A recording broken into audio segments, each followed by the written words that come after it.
It is a really well-made movie. There can be really great directing, lighting, cinematography, filmmaking, and creativity in a snuff film, but it's still a snuff film. and The Last Jedi is a snuff film. Only Star Wars is what's being horribly killed instead of some random transient. It's time for the Jedi to end. Oh, hi, Mark. Live from Cool Boys Central. Hold your dicks and rub your tits. You'll be ice cold. Here come the Cool Boys. Just a young boy. So cool. So cool. So cool. Alex, good boy. You know, guys, I always wear special shirts on these special episodes, and I've got no comment yet for my special shirt. You're not going to get a comment from me. I have to discuss the movie first. Well, okay, number one dad. So yeah, Nolan's wearing a number one dad Vader shirt. Yeah. And it looks great. Thanks. Okay, moving on, I guess. Yeah. I'm drinking beer. Beer? What kind of beer? Elaborate. I'm just finishing up my 1 6-pack of Trader Jose's, drinking one of these a week. Drinking one. You're just going to drink one beer tonight? I may have the second this is one. Fucking Star Wars, man. Yeah, well. Loaded by the end of this. No, not for this one. Not for this one. Uh-oh. Oh, we're giving a lot away, aren't we? Well, I think we need to get to this. Let me go ahead and just do greetings. Well, you just you said you're drinking beers, and then you won't let anyone else talk about what they're drinking. He's too antsy. He's too antsy. I told him he's got something inside of him. He needs someone to show him the way. Something inside me has always been there. But now it's awake. And I need help. Yeah. Absolutely he does. Noli, what are you drinking? Tonight I'm drinking a very special whiskey from the Cantina on Mos Eisley. Nice. Ballard, what are you drinking? I am drinking what is known as a Dantooine, and that is lemon and blueberry gin and tonic. That is a Rebel base on Dantooine. Did you just make that up, or is that actually a Star Wars? Is that actually a drink? On Dantooine, a grass planet, they drink these all the time. Refresh me, is Dantooine in the movie or was it from a video game? It's what Leia says to Grand Moff Tarkin. The Rebel base is on Dantooine, and he goes, "All right," and then he still blows up Alderaan. He doesn't give a shit. Yeah. Okay. Spoilers.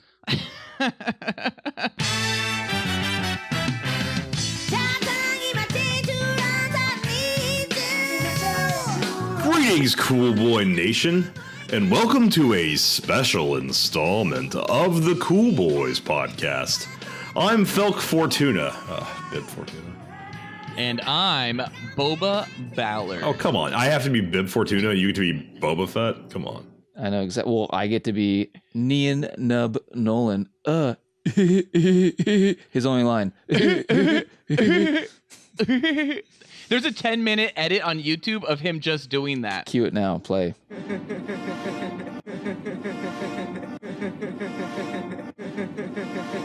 Just 10 minutes of Neen Noob just fucking laughing throughout the entire battle over Endor's Centurion Moon. And Cool Boy Nation, Ballard, you appointed these names, so that's why you got the cool one. Yeah. That's right. I think it's pretty easy to determine who wrote the names usually based on like who gets like a sweet name and then who gets like a shitty name, like North Pole Smoker Nolan for a Christmas episode. Anyway, so cool. This episode, we will be discussing Dong Wars and all the fabulous boners it has given us, so we will forego our Cool Boy updates. But before we get right into Dong Wars, Episode 8, The Last Dong, and all the fabulous boners it has given us.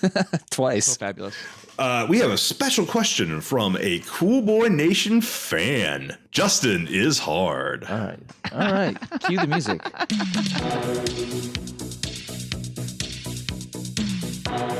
I love the name. Justin is hard asks, Cool Boys, would you rather have sex with a female Ewok or have sex with Mace Windu while Yoda watches and masturbates? Female Ewok. At least it's got a vagina. Yeah, female Ewok. And that'd be kind of cool, I think, actually, like to fuck like an Ewok. I wouldn't think it'd be cool, but I would prefer it over just sex with a intimidating black man. For me, as long as it's fun and cool, I'm into it. And I think fucking an Ewok would be very fun and very cool. Very cool. It sounds like we're more down with bestiality than gay sex. Yeah. Oh, yeah. Well, guys, I think we're all correct because Justin picked the female Ewok too, but his reasonings were a little bit different. He said he wouldn't want to fuck Mace Windu with Yoda watching because he was afraid Yoda would go and tell everybody. He was afraid Yoda would run off and tell everyone else. Yeah. That'll wrap up the Would You Rather, folks, as all three cool boys have seen Episode 8, The Last Jedi, and you have too. Let's get into spoilers. It's time for Spoilers. Sizzle.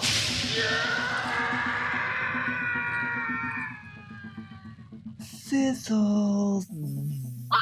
All right, guys. So I guess before we get into Episode 8, The Last Jedi, let's go through a quick Cool Boy ranking of the whole entire saga. And I do mean quick. Let's wrap this up because Phil has something inside of him, and he needs to get it Just out. give the star. Just the stars. Just the stars. All right, that's everybody, Phantom Menace. What do you think? 2.5. It's my favorite of the prequels. So what's that mean? You know, I don't... Fuck, man. Oh, God. Christ. Like, honestly, I don't know about ratings on this one because I just don't have, like, good ratings for Star Wars. I'm fucking far too skewed because I love Star Wars. Then why did you want this segment in here?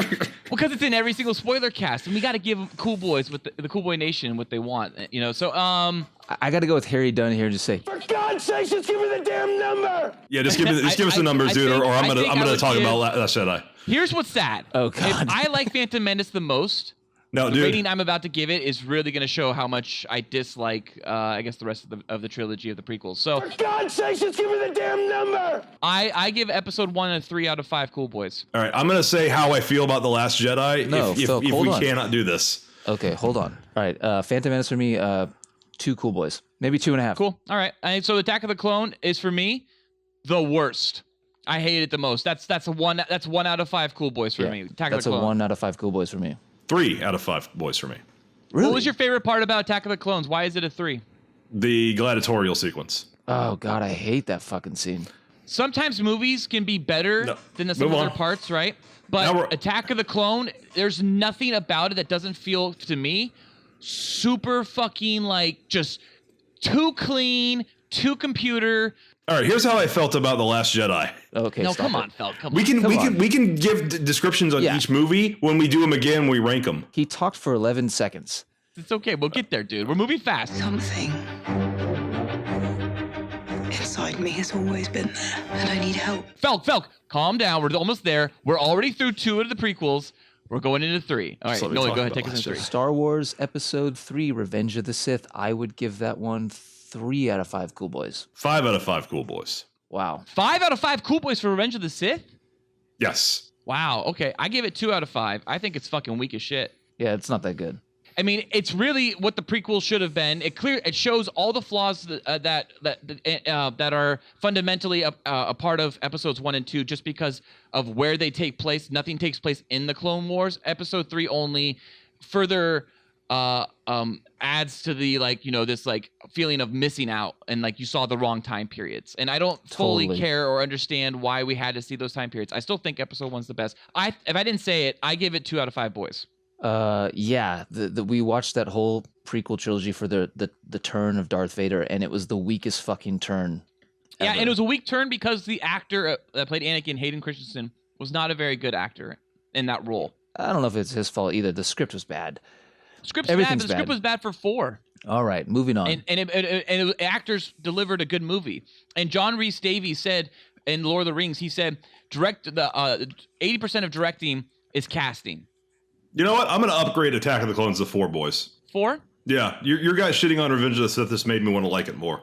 Wow. Attack of the Clones is fun. Nope, it's not good. I really I like very few sequences in Attack of the Clones. I like Jango Fett through the asteroids battle with Obi-Wan. I do not mind the gladiatorial battle sequence until all the Jedi show up. That's awesome. When the Jedi show up, everything gets to shit. And when the Clone Wars begin, it feels absolutely just by the numbers. It's a bunch of actors on a green screen just swinging through the air. Mace Windu literally just points at like Commander Cody, just like, Mace Windu, where do you want to go? And how do you want us to fight this war? And he just like points like, duh. And then they just start running. It's the weirdest. It's even the actors in Attack of the Clones don't know what the fuck they're doing. Yeah, no, it's bad. For me, the first prequel never topped 3 out of 5 boys. Yep. Let's go to something that's good. The original trilogy. For me, Star Wars Episode 4, A New Hope, originally just Star Wars, that is a 5 out of 5 boys. 5 out of 5 for me as well. 5 out of 5 for both of you. I give 4.5 out of 5. Wow, cool. Really? Cool. I could see that. It's I just definitely feel the weakest. that mainly that second act is just a little too slow for me. It has a really great first act, and I even like the slow beginning to the first act with just the droids wandering Tatooine.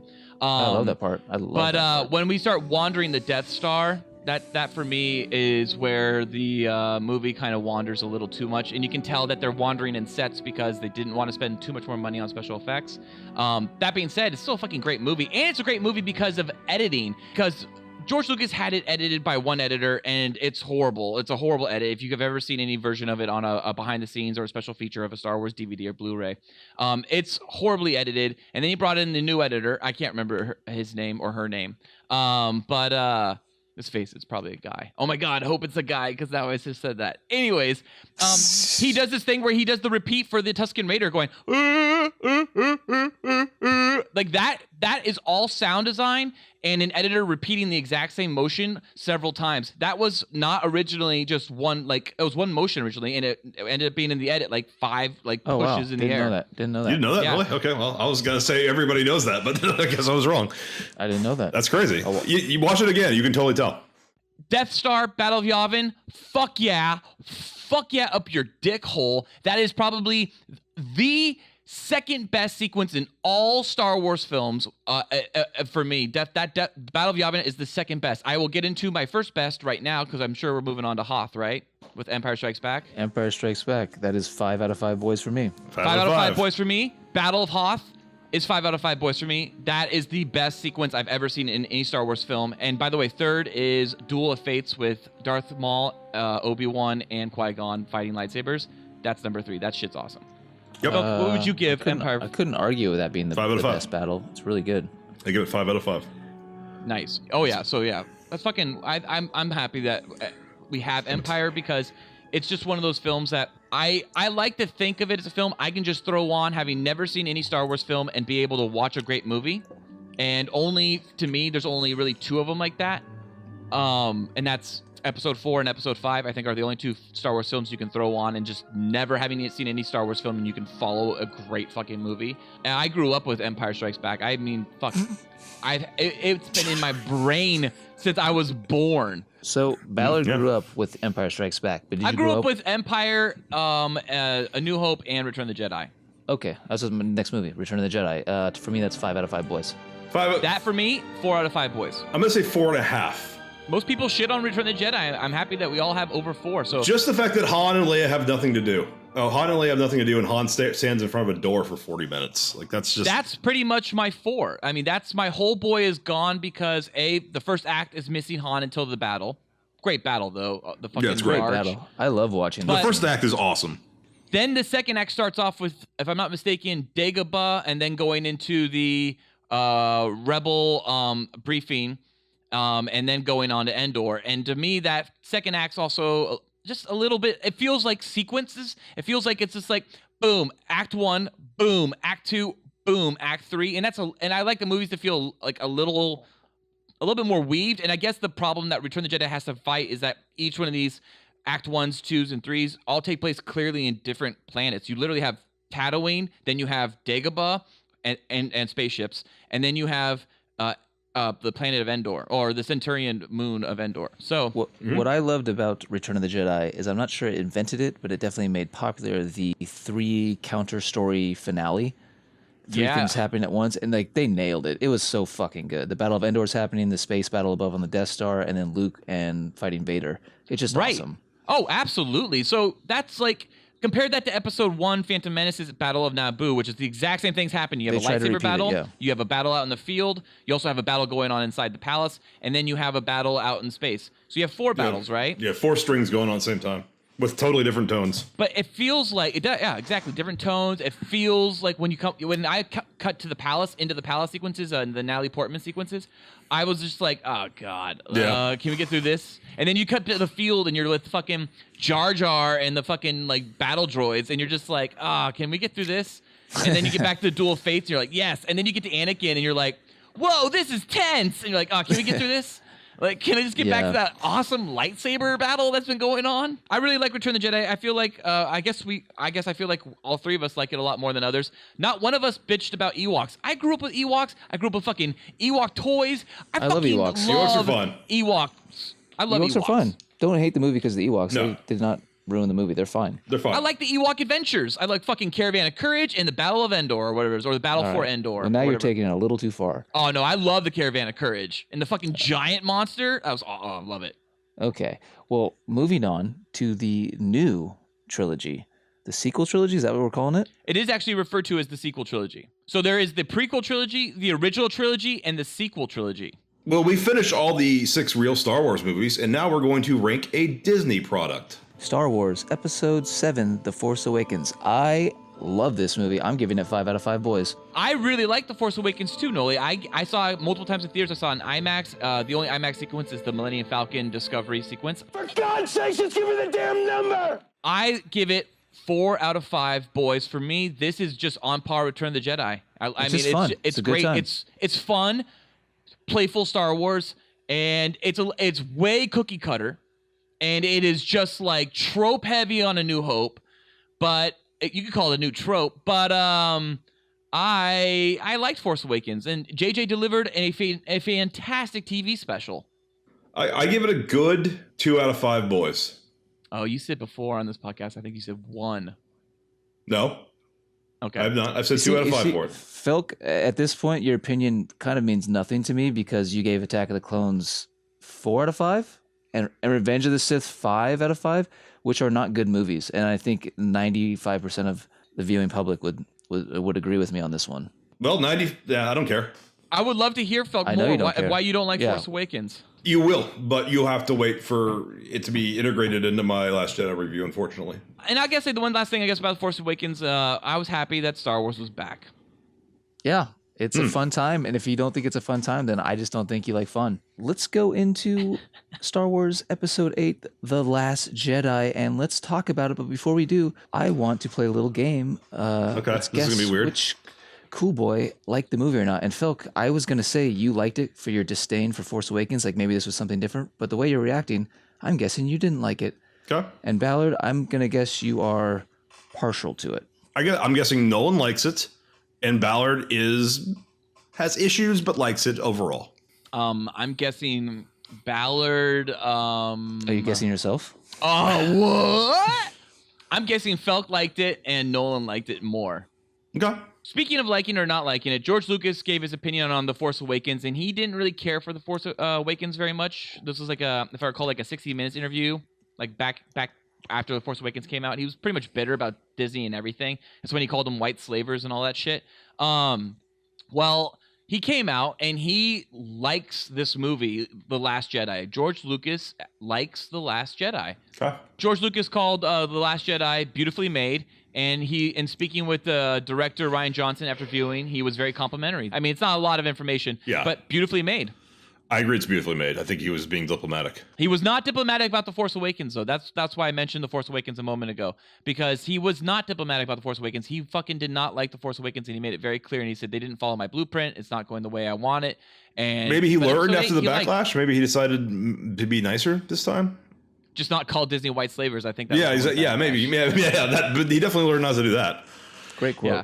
But anyway, so let's go and give up our answers, guys. So okay, well, Noel, you go first. What are your cool boys for Star Wars Episode 8, The Last Jedi? Well, I'd just like to preface, first of all, I saw it on Monday, didn't see it opening weekend, so I stayed off the internet since Friday to Monday, didn't go on the internet, didn't look at anything, got no spoilers, whatever. Went and saw the movie cold, and I walked out and saw what was being said online, and I had no idea that there was this crazy division happening with fans. I had no idea. Noli, welcome to Man of Steel for Falcon Eye. Yeah.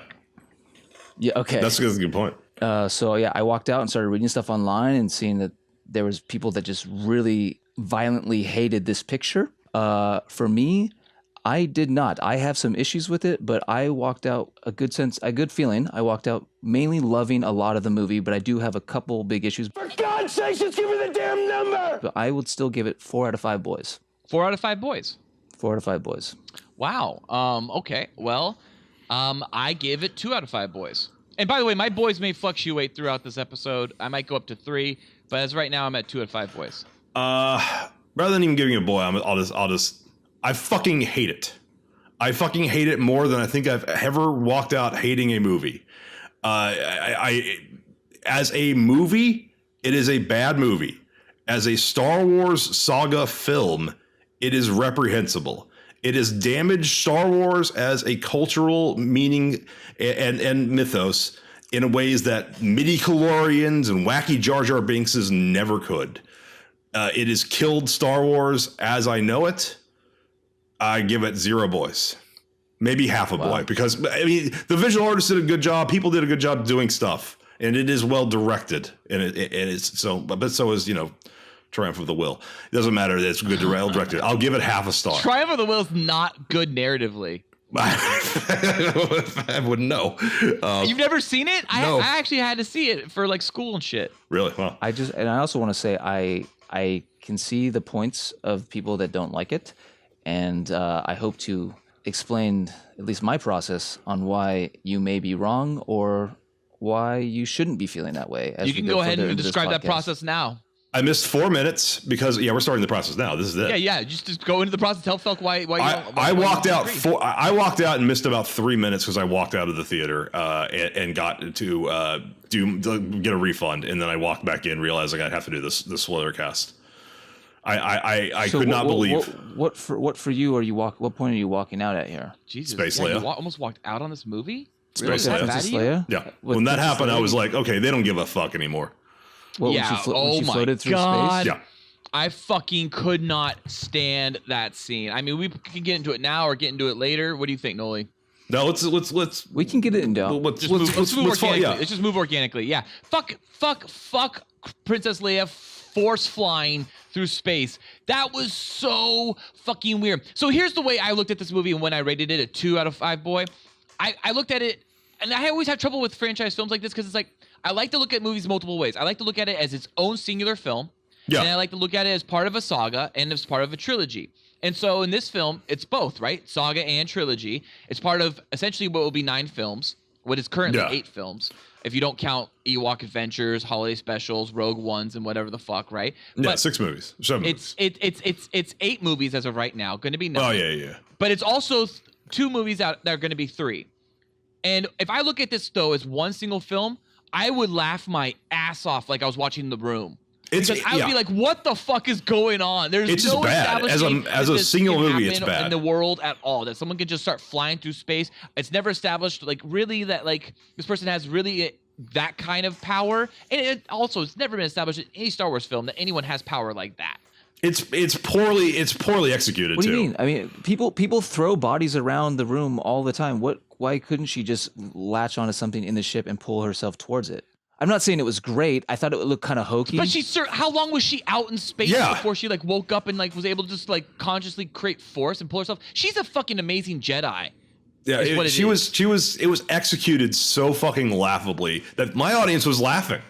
Yeah, I was laughing. I will agree it with was you and one say of, that it wasn't like the best thing in the world, but for me to start hating the movie right then, I mean, come on. I didn't hate the movie right then, but I did not like that scene. There's been worse shit in a Star Wars film. Come on. I hated the movie even before that, but So Phil, here's my point. You went into the movie already hating it. no, You did. I went in the movie You hate not Force wanting. Awakens. You hate a Disney. You hate that Disney is now running it, and you call it fan fiction. I called Rogue One fan fiction. Well, I called them all fan fiction. Yeah.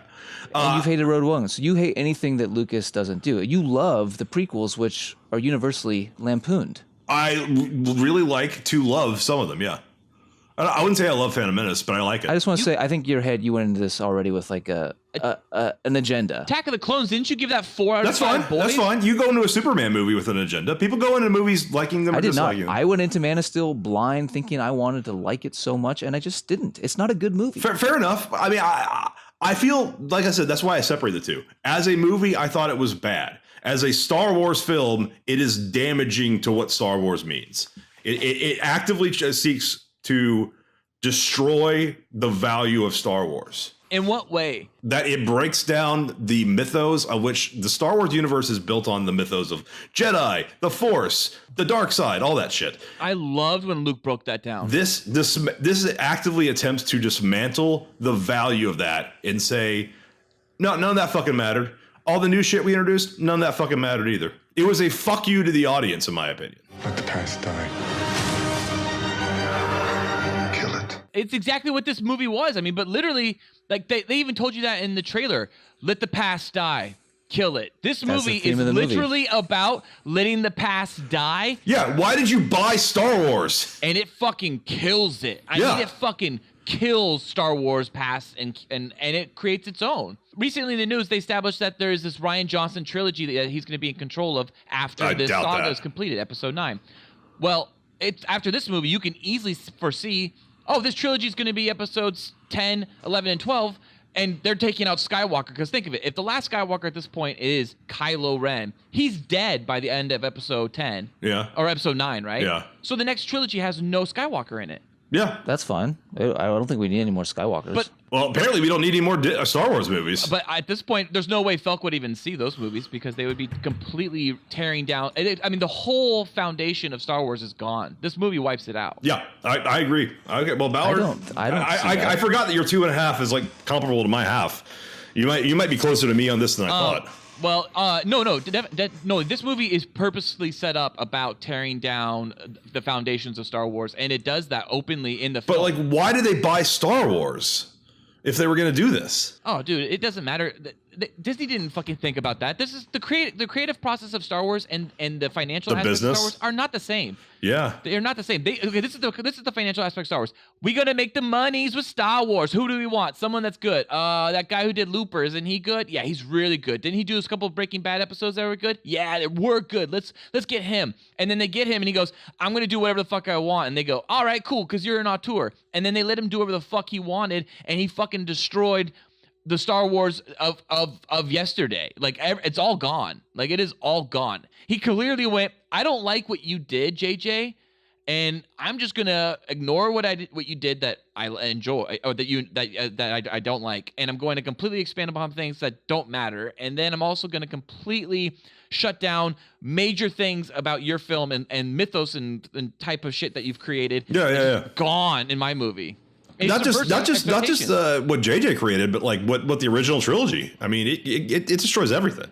Guys, you're forgetting. JJ destroyed everything when they made Force Awakens. No. Everything that Not happened at all. in Return of the Jedi was all for naught. When you kill off, you see Han Solo had a fucking terrible life. He had a kid that turned to the dark side. He divorced his wife. He's just fucking smuggling again at 70 years old. And he fucking dies. That's a sad fucking... It is. You're right. Yeah, that's sad. Narratively, sad. It destroys everything. The happy ending of Jedi. Going back and watching Return of the Jedi and knowing that happens, that kind of ruins the old franchise right there. That's the narrative and happy ending of Jedi. Like Kylo Ren, I have put the past behind me. I have let it die. I'm watching the new trilogy now. And Rian Johnson made a fucking super bold decision and said, He did. We are not waiting until number 3. I'm ending this shit right in this movie, and we're starting anew. So that was kind of crazy, right? Like, he did that. Like, so here's something interesting I thought of, but when the film was going on, I actually thought this. Episode 7 had this conglomeration of, like, episodes 4 and 5 in it, kind of, you know, with the, like, Starkiller base, but also it being, like, a Hoth scene. And this movie was very much episodes 5 and 6. Didn't it feel like that? Like, it was like they slammed the end of Return of the Jedi into it. It was turning into Return of the Jedi in the middle. Yeah. And, I mean, this movie had this going against it, that Force Awakens was so much like A New Hope. Which it was. That if this was like Empire Strikes Back, we would just hate it again. He had to do something new. And I'm telling you, when he killed Snoke in the middle of the movie, I have never been more surprised in a Star Wars film. They just went fucking Game of Thrones on our ass. And the emotion that was going through me during that fight scene between Kylo and Rey, I was like, oh my God. That was sick as fuck. I was like, oh my God. So much emotion was going through. I was like, this looks really cool. Wow. I was like, I don't know who the bad guy is anymore. Is it going to be Luke? Is Kylo going good? Like, what's happening right now? I was super confused, and I was like, but I'm loving what I'm seeing right now. Because when he did that, I was like, oh my God, all bets are off again. Like, I don't know how this movie's going to end. That was probably one of the greatest 10 minutes in a Star Wars film. Like, I love that part. And that's one of the things I did like about this film. It's why I'm resting on like a 2 to a 3 out of 5 Cool Boys, because it subverts expectations, sometimes too much to its detriment. But there are moments like that where I do like, so he destroys the Star Wars I loved, but he subverts the expectation by making it this gray film. It's not gray, excuse me. I hear that too much on the internet. It's shade, because it's light and dark. So then the middle would be shade. It's not gray. Gray's like fucking like a part of, absence of color, I would imagine, something like that, right? So it's called shade or gray, whatever. I don't care. But this shady area, right, where like you can be good and you can be bad. Yeah, you're right, Nolan. He's got them teamed up, literally the bad guy and the good guy together, teamed up fighting a faceless army. And they were helping each other. Fighting, in tandem at times. That's super cool, and that's a really great part of this movie. It's why I want to be a 3. I have to see this movie again before I really nail it down what I feel. But I'll never see it again. I'll never put that. I'm not gonna put myself down. I'll see this movie again for sure. Oh, dude, I've watched episode 1 many times. No, I don't. No. This episode 1 was made by a crazy old uncle who thought he invented Star Wars and wanted to make a good Star Wars movie and hadn't directed and didn't know what he was doing. But he's trying to help. This felt like it was trolling you, or me at least. This felt like this was designed to hurt, that this was designed to destroy, that this was designed to say, fuck you for liking Star Wars in the first place. This is Star Wars now. Let the past die. I didn't get that. I thought this film from the very beginning felt very Star Warsy. No. It felt Star Warsy to me. It felt different, but it also felt Star Warsy. Like, it was 30 minutes of social justice, and then when the Leia thing happened, I was like, okay, this movie does not care about Star Wars. But I left, and I still came back, and it was the Snoke and Rey thing, where subverting expectations is what I keep fucking hearing. Well, yeah, if you sell somebody a car and then show up with a big bag of shit and go, here's your car, that's subverting expectations too. It's also fucking someone over. I think this movie actually did a good job of subverting. Yeah, so is lying. Another reason you hate it is like we don't really find out that Rey's parents are Obi-Wan Kenobi. Luke Skywalker. I don't think we found out anything there, to be honest. I don't think we did either. It could have been just a misdirection. I think what is literally the line in Star Wars from a certain point of view? You can't trust Kylo Ren as a narrator. In that scene, I think there's possibility for JJ to right some of the wrongs here. Maybe, and if that's the case, then this movie is fucking even worse, because if they have to repair the disinformation it gives you, then the only way Star Wars continues from here is if the opening scroll is Star Wars Episode 9. It turns out it was all a dream. That's the only way they repair this shit. Phil, you love to hate the Disney versions, and you don't want to like this movie at all. I mean, I could have. No, had they made anything, had it been more Force Awakens, had it have not attempted to say, yeah, Jedi were stupid. It wasn't Luke. It was Mark Hamill being forced to play a cranky guy who's supposed to hate the things that he should love. I loved Mark Hamill in this. Had no connection to the Luke we knew. The Luke who fought forever to fucking redeem his dad, even though his dad had murdered like 30 kids at one point. I love this Luke. This Luke pulled an Obi-Wan. This Luke did exactly what Obi-Wan did in episode 4. Obi-Wan tries to kill his nephew because he had a bad dream? No, Obi-Wan kills his fucking protege, just like Luke had to almost kill his protege, but unfortunately, his protege just murdered 30 kids. Goes into hiding, and then his protege becomes a fucking big bad and destroys the galaxy, and eventually kills Obi-Wan. As I recall, Luke creates a protege who goes bad. He doesn't kill him when he has the opportunity to. Therefore, his protege becomes the big bad in the galaxy, who goes around hunting him down, who eventually even kills Luke in the end. No, it's the exact same story as Obi-Wan. Actually, I think as you recall, A New Hope, as I guess I'll call it, people arrive at Obi-Wan's door saying, I got a message from Leia. She needs help. He's like, oh shit. Okay, I'll go help. He doesn't spend an entire movie being like, no, I don't like Jedi. Well, Luke has always been whiny, dude. He wanted to go to fucking Toshi Station to pick up some power converters, but he wasn't allowed to. He's always been a whiny bitch. He's never Obi-Wan was never a whiny bitch. Obi-Wan questioned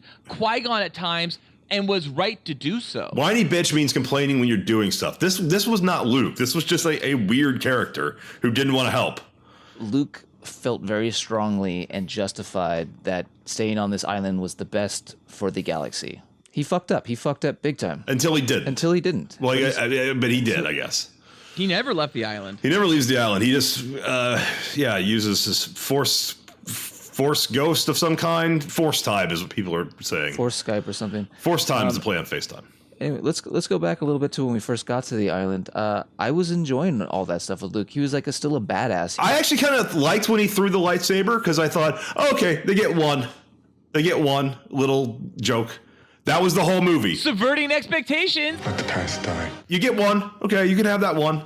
And then he'll listen to the story and he'll come around in about 10 minutes. That was one out of 99 subverts that were about to happen. I had no idea that the entire movie would be that lightsaber represented all of Star Wars, and throwing it over their shoulder was Rian Johnson saying, fuck all of it. Kill it. Luke arrives to save the day. He got a haircut along the way.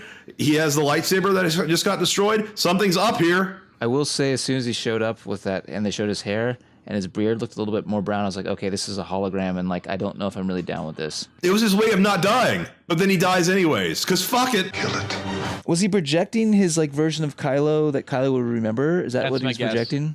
Yeah. Which doesn't mean why warrior he had, Luke. Yeah, and he didn't have he had a blue lightsaber, which was weird. Yeah, what the fuck? Where was his green lightsaber? They show it in even... Okay, so It's been questioned in the past that when he throws his green lightsaber, he goes, I'll never turn to the dark side. He tosses it in Return of the Jedi in the Emperor's throne room. It's believed that he throws it down a shaft, and it's gone.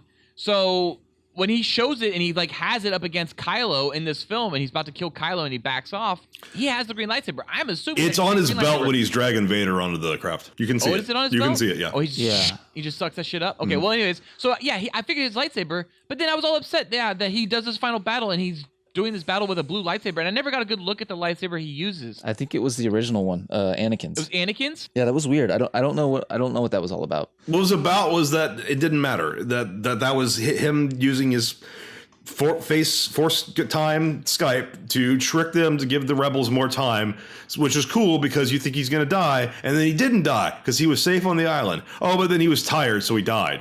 He used all the force he had, and he died. But you know what? Luke's not dead. That's not what the force is, though, right? That's not what the fucking force is. He's coming back.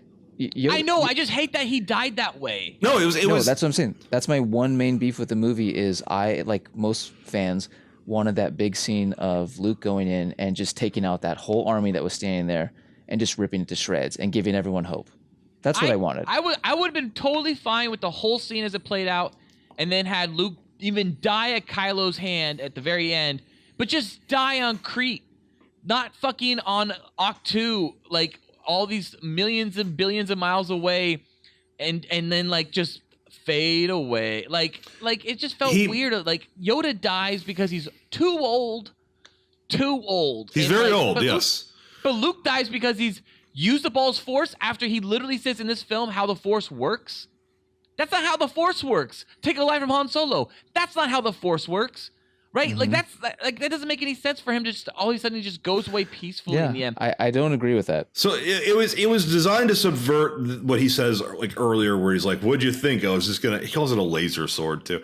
I love that. He's like, "I think I was gonna come in here with my laser sword and take down the First Order single-handedly." It's like, no, dipshit. She's expecting you to infiltrate and do something that makes a difference, just like Obi-Wan Kenobi did in A New Hope, just like you did in Jabba's palace, or at the end of Return of the Jedi.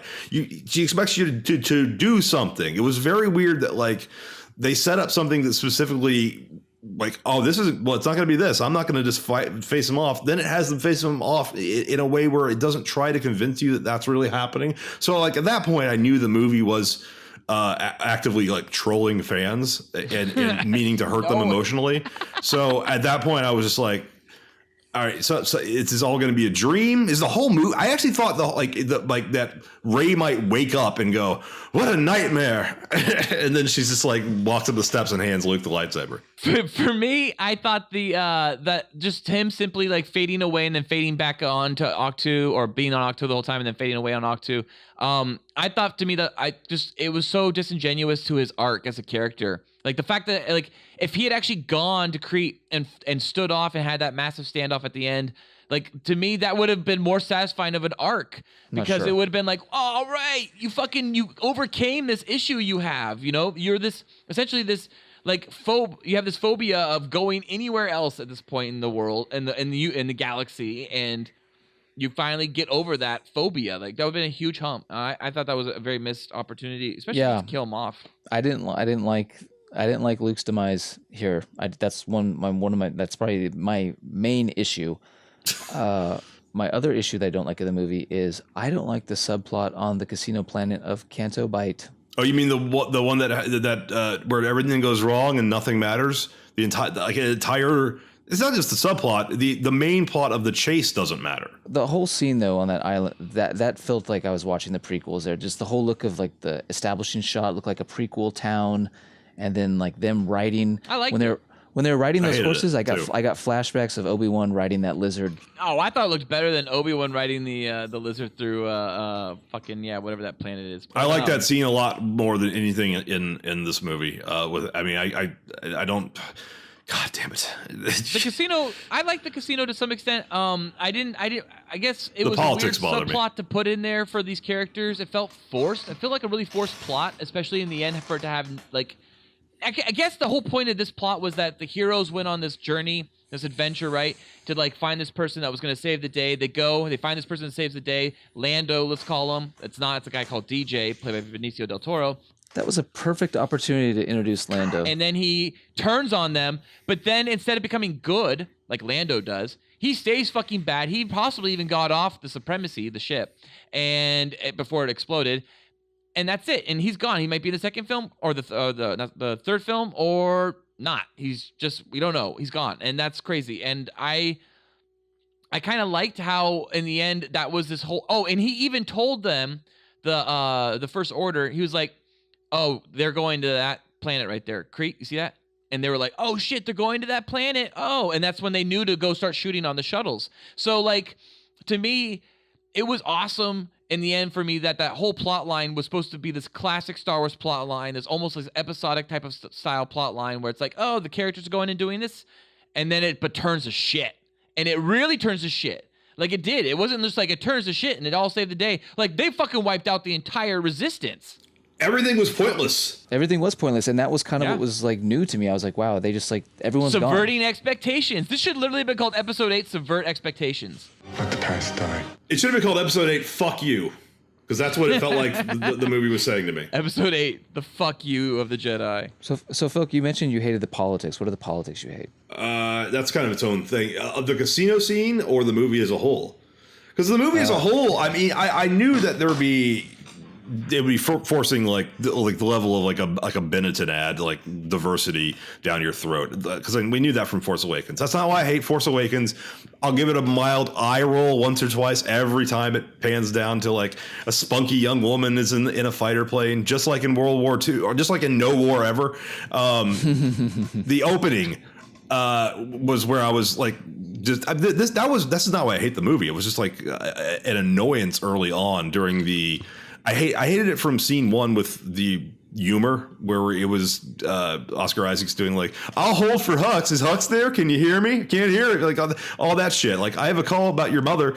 That stuff. The same intro though in Force Awakens. He did the same thing. Yeah. Just be a good. That's fine. It didn't even last that long. But and then they were dealing with like the extended thing with like random Asian girl on a bomber plane, and she's like trying to kick down the remote controller, and I was just like. So it sounds like you hate Asians. I'm just saying no, not Asians. I'm saying that a big strong man might have been able to kick the beam a little stronger. Maybe there's a reason why no war has ever been fought with women manning bombers. That felt weird to me. That felt annoying. I didn't care. I was totally braced for that. I was totally expecting it to throw that shit in my face. It was when it started saying oh yeah, Star Wars doesn't matter. It wasn't until like the second act till I really actively realized what was happening. The end of the second act when Snoke and Rey's past were revealed, and it was like, oh, all the mysteries we set up, all the intentional misdirects and reasons why we made you think that Rey had some kind of a special parentage. That was us just fucking with you. Or as it now turns out, I guess they didn't have a plan and they were just planting little seeds to let the next director make it up. Thing. We know there was no fucking 3-story arc, which is a mistake. Yeah. We know JJ likes to set up mysteries and he has a hard time wrapping them up. So maybe Rian Johnson was just like, I don't want to deal with your mystery. Like, I'm just going to cut through this. Why do we know that? What has he done that before? I think Lost didn't turn out. That was Carlton Cuse. He just directed the pilot. And Damon Lindelof. What else does he do? Does he had a mystery in Star Wars or Star Trek Into Darkness that you don't like? Yeah. Who is fucking Agent Johnson, Benedict Cumberbatch, whatever his fucking name is? Yeah.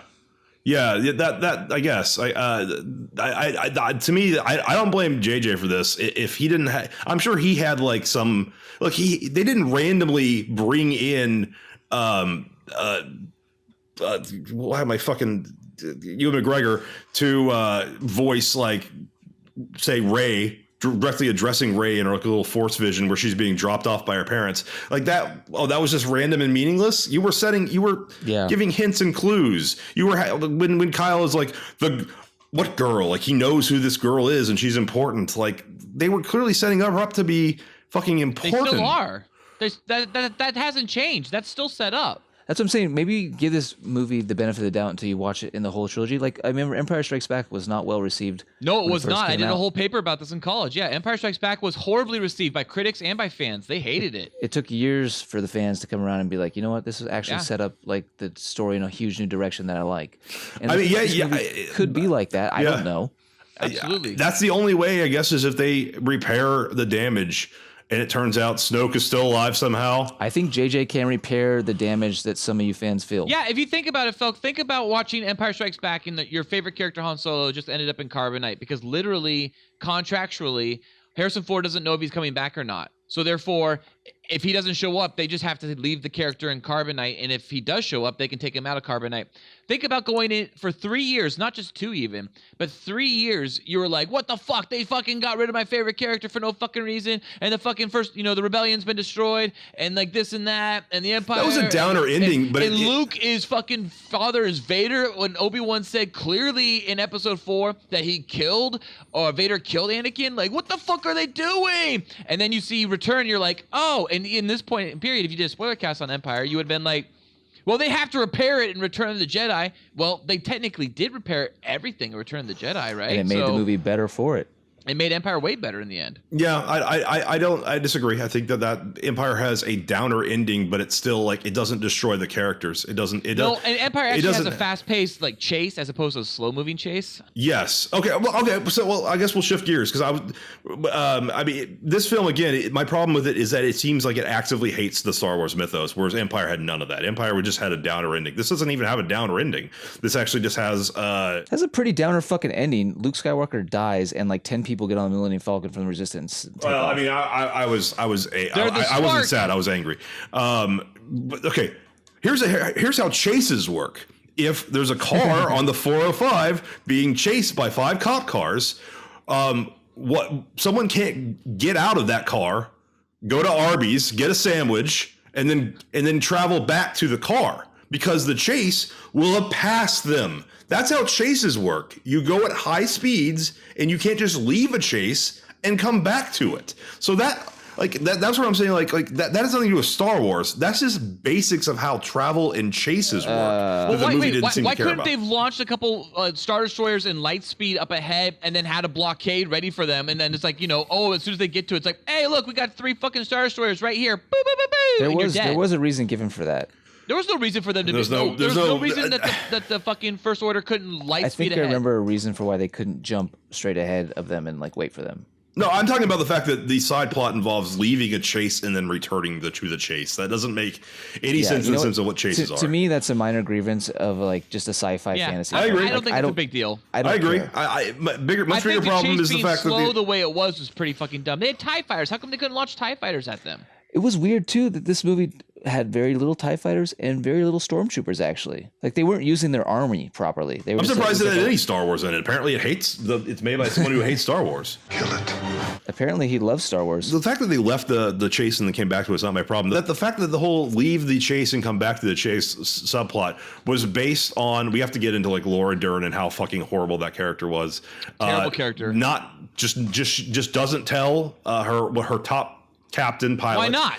I know. For What no the fuck? reason. Just tell them and everything would have been done. So he instead it encourages and helps this subplot of going after a hacker. They can't find the right hacker. They just grab a random other hacker. They go to do the hacking thing. They fail. The hacker betrays them. Then they get back to the ship, and it turns out that didn't matter anyways because we were doing something else. I didn't tell you because fuck it. Laura Dern, whose character looks like she's wearing like a fucking hippie dress and has pink hair. She looks like she is like the manager of like an interactive art exhibit in the Castro district. What ball did she just come from to join this fucking chase in action? Like, this is ridiculous. It was a terrible character. And the fact that she didn't talk to people like Poe was like, right? Wasn't it believed that, like, I thought it was inferred that Poe, if he would have been the admiral that would have taken over after Leia, if Leia had just not disagreed with his actions on taking out the dreadnought, right? Yeah, the moral of the story is don't be a hero, blindly follow authority. So why the fuck would she not tell Poe anything about what was going on? Because here's why. And I agree with you guys. She was not cool and was whatever. But she gave the movie a purpose where you might have thought she might have been working with the Empire. She might have been a villain. I never thought that. It gave you more of a reason to root for Poe, though. Like when Poe was like starting to mutiny, you were like, okay, I like this guy. I see where he's going. Yeah. That I can get behind. That's all it did. And the point of it at the end of it was, no, fuck you for caring. You should never try to be a hero. You should always blindly follow authority, even when that authority is not giving you informed reasons why it's making those decisions. And always trust a woman in charge, especially if she's got pink hair. Yeah, Felk, I totally agree. I think you're right, and even more so. One of the things I read in an interview about that was the idea about this plot line to go to the casino planet and all this shit, right? Ryan Johnson said that originally he had Poe and Finn going to was it Canto Bight, and he changed it because he realized that Poe's character, all of a sudden he could interchange any characters into that scene, and the lines worked perfectly, and there was no because the Asian girl Rose is not a character, right? So he created this character Rose, right, for just to be able to give Finn somebody to go on this journey with, because for whatever reason he felt like Poe's lines and Poe's character wasn't bringing any like actual conflict to the sequence. So I think that's really stupid, because the whole point of Star Wars is to bring your friends with you and go on these journeys with your friends, not to go on necessarily a journey with conflict, maybe to meet a friend. But I thought that was a little weird. I didn't think they needed Rose. I thought, and in the process of creating this character Rose, he sidelines Poe the whole fucking movie and then makes this character really fucking dumb by having him have to just be like, questioning authority, and that's his only role in the film. And then he just looks out a window, where are you, Finn? Any minute now, Finn, and it's just like, we're about to die. We have 6 hours of gas, Finn. And it's just, I don't know. I felt like in general, a lot of talk about gas. They ruined Poe by creating this Rose character, and there should never have been a Rose character. I actually did not mind the actress who played Rose. I didn't mind the character, but narratively, I wanted to see Finn and Poe actually have a friendship that I've never seen yet. Yet they have this weird, immediate J.J. Abrams style. We're immediately friends. It's great. Yep, totally get you. So when I first saw Rose giving her lines, I thought, did this girl win a contest? Is that how she win a speaking part in The Last Jedi? And then she was a full fucking character, and I'm like, oh shit, she's the fucking girl, because I didn't recognize her, because she's actually a pretty. She's not in The Force Awakens, is she? No. For this movie, Last Jedi, I meant The Last Jedi. I saw her at the premiere, and I was like, oh, she's okay looking. Did they intentionally make her as frumpy and unattractive as possible in this movie? I don't. Her sister was hot. She looks horrible, and she can look up better. And it's like her character was horrible. Yeah. Horrible performance. Just on an acting level, I thought she was bad. And she has the worst scene where she takes the saddle off the horse bunny because I guess horse racing is immoral as the current standard at Disney, that like you shouldn't have horses racing. That's wrong. Why? I had no problem with that. We're just like, now it's worth it. My problem with her was I thought her introduction was okay, where she like was like there protecting the bays and she shocked people. That was kind of funny. I didn't have a problem with her wanting to protect horses. She just fucking likes animals. That's her fucking character. I thought Gay. Yeah, okay. I thought her one line where she like crashed into Finn, who should have fucking died in this movie because it seemed like they were going to do it. And I was like, that's heroic. Yeah, that would have been great. That was like where I was like, okay, they're actually doing something with this character. He's going to sacrifice himself dramatically. Yeah, this is a cool thing. I'm on. Oh no, they fucked that up. It was constantly this like I think they're going to do something cool and they fuck it up. Kill it. She crashed into him and gave him some stupid line. I don't remember what it was, but it was really bad. And then she kissed him and then like fell back and like the line is, "That's how we win, not by fighting what we hate, but by saving what we love." Oh God, that was a George Lucas line right there. No, that was well, maybe. You know what my favorite line in the movie was when Luke Skywalker looked at Kylo and he went, "See you around, kid." I was like, oh, that's what Han said. And then he dies. That didn't mean anything. Let the past die. No, because he's gonna be Force ghosted, motherfucker. I guess. Bow, bow, boom. Force ghost. Force Ghost, Luke and Yoda, Force Ghost. I hate it. The casino. You asked me about the politics. I didn't think I ever got to it. The casino thing, where they're like, there's only one way people can get this rich: arms dealers. And I'm like, no, love it. That's not how economies work. There's all kinds of industries in Star Wars. Give me that social justice. That wasn't social justice. They actually I thought there was a dig at Hillary Clinton when they acknowledged the fact that like the good guys, bad guys, it's the complex, the system, the military industrial system. That's all Star Wars has ever is. Star Wars is always a commentary on the system. No, it's not. Star Wars has always been That's all it is. Clear-cut, light, what George Lucas talks about. George Lucas has literally only talked about how Star Wars is literally a commentary on the system and how the system works in cycles. And that is all Star Wars has ever been about. It's always been about governments and the rise and fall of government.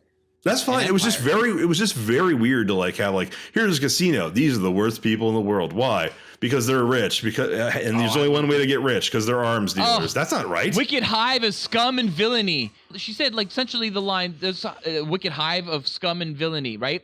Something to that effect, right? Yeah. And then worst people in the galaxy. Rich, affluent people having the time of their life, right, in a casino, gambling and wasting money that they fucking barely probably even had to earn. Yeah, and poor Kathleen Kennedy went back to her one-bedroom apartment in her Toyota Corolla and like worried about paying her bills. Hey, day to day, she probably lives bill to bill. Yeah, that was weird, but the politics actually weren't why I hated it. I mean, I kind of felt like that was almost like a, hey, Obama's had wars too. It's all about the industrial complex. That's what's really bad. And I was like, that's okay. I mean, it's weird that it's in a Star Wars movie, but it was the fact that the movie also was just constantly like, oh, Kylo Ren's gonna turn good. That's cool. We've never seen that before. Oh no, they fucked that up too. It was just constantly like they here's something that would be you actually would want to see. Nope, not gonna do that. Enjoy Broom Kid. He picks up a broom. Speaking about Broom Kid, let's go back to what we just mentioned, Kylo Ren, and we haven't talked about him. I want to say that everything they were doing with Kylo Ren and Rey in this movie, I fucking loved. I thought their relationship was like really good. The way they introduced it, that they could like stop time and talk to each other. I was like looking forward to all those conversations. Like, what are they doing here? Like, are they like, Kylo and Rey sitting in a tree, Kissing? Like, are they gonna have a relationship here? Are they gonna team up? Like, I thought that was like the suspense of the film. And what I also want to say, the answer was it's a trick and no. Anyway, moving on. I want to say that the Kylo's journey now is what we should have had in the prequels. He is so much better as an Anakin character. Like, this is like conflict. He has conflict in all these movies, and what they're doing with him is very interesting. And I want to say that I feel like this should have been the prequel stories, where maybe Padme was more like a Rey character, and she was trying to bring him back, and he was like struggling, Anakin was struggling, and eventually she just lost him. And I feel like that would have been a much better story than we got in the prequels. And I feel like we're getting that now though with Kylo and Rey. Yeah, I feel like we're getting into. I am interested in seeing where Episode 9 takes us in the end. Yeah, they're better filmmakers than Lucas are. They just JJ really obviously loves Star Wars, and I think Rian Johnson maybe kind of hates it. Let the past die. I think Rian Johnson likes it, but likes it maybe for different reasons, and was excited to make. Okay, so Rian Johnson's talked about forever about how he wanted to do a sci-fi film, but he didn't want to do a sci-fi film that was like overtly sci-fi and something that was a little bit more like He just did one. a normal movie that he can do, and it sounds like that maybe he was trying to like change Star Wars into something it wasn't. Yeah. Maybe kind of trying to enact a little bit of what he wanted out of something else and making it this. I don't know, but He burned this new sequel franchise to the ground, in my opinion. I don't know how they recover. yeah, well, one of the characters he burned that I don't like, I really was kind of frustrated with, and I try to like not analyze a film when I'm watching it. I try not to. I try to just kind of soak it in as best I can. But one of the things I immediately was watching the film and I went, "What the fuck are you doing?" was Chewbacca. Oh yeah. All he did with Chewbacca was turned him into a joke. Yeah. And he had a plethora of characters, and he fucking just doesn't use some of them, and ones we want to see. And that was kind of like I said with Poe. Instead of bringing Poe with Flynn, he took Rose. Instead of doing anything with Chewbacca or R2, they just sit around the Millennium Falcon. I mean, R2 Chewbacca did is literally nothing. turned into a joke with his porks. I mean, it's just a big giant joke throughout the movie. Oh yeah, I hate that vegans are praising it for having vegan Dude, I messages. loved when he was roasting dead porks in front of a pork, but I just wanted to see him still eat a pork. I thought Chewbacca and the Porgs was very cute and fun. I liked it, but it was upsetting to me that he was. Then the next time you see Chewbacca, Rey's piloting? No, Chewbacca's piloting the Millennium Falcon, and Rey is shooting the fucking timeout. man in the Timeout. guns. When the Millennium Falcon was flying through Crete, whatever you're calling it, that was awesome. How did she get to the Millennium Falcon? How did she get to the Millennium Falcon? Exactly. She they got said she stole ejected. a shuttle. Yeah, but she told Chewbacca, she said, "Wait for me," and she ejected out. Where? And I don't know, but they Where? said. Just wait for me in the you-know-where spot. I Guys, get their that's Star another look, trivial fucking plot hole I don't care about. because there's Star Wars. spaceships. It's not just Star Wars. Like how spaceships work, going from one spaceship to another. That's all of Star Trek. That's all of Star Wars. That's all of Battlestar Galactica and your Doctor Who's and your fucking off-brand spaceship Babylon movies, 5. Babylon 5s, your Orvilles. This movie seemed to not care about the basics of like getting from one spaceship to another, how you can one spaceship in a pursuit. I mean, that fucking episode of Battlestar, that I know that when it was good, the early one, like I think it's like a second episode where they're just It's the first episode of the first season after the miniseries called 33. It's every 33 minutes they jump because the fucking cyclones are behind them. You're locked in when you're in a chase. Yeah. Like that, it's claustrophobic and shit. You can't. This is like people are just coming to and from the fucking battle. Just like it was like, oh, it's just like it's a destination, like it's fucking Palm Springs. It would have been cool, I feel like, if Poe was the pilot of the shuttle and that had to go off to the casino planet, and it was like crazy, and there were TIE fighters, and he had to fucking have a space battle to get to the fucking casino planet, so him and fucking Finn could go on their journey.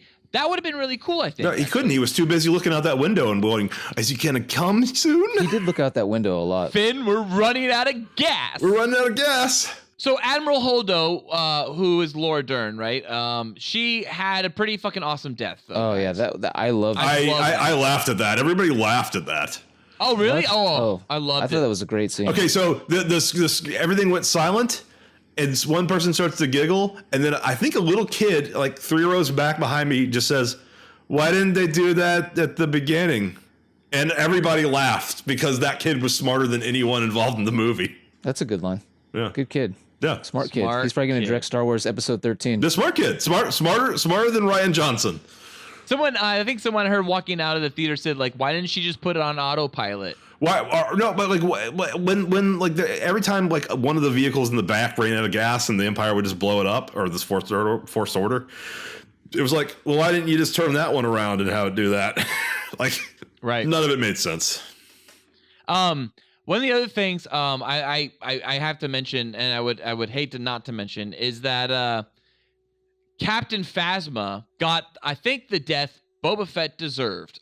Like the way she died. I mean, I felt like they were gonna like kind of right that wrong too, because fans are all clamoring about, oh, Captain Phasma, she's great because she's a female stormtrooper, and We've never because seen she's that a female before. stormtrooper, she can do anything. See little girls, you can grow up to be space Nazis too.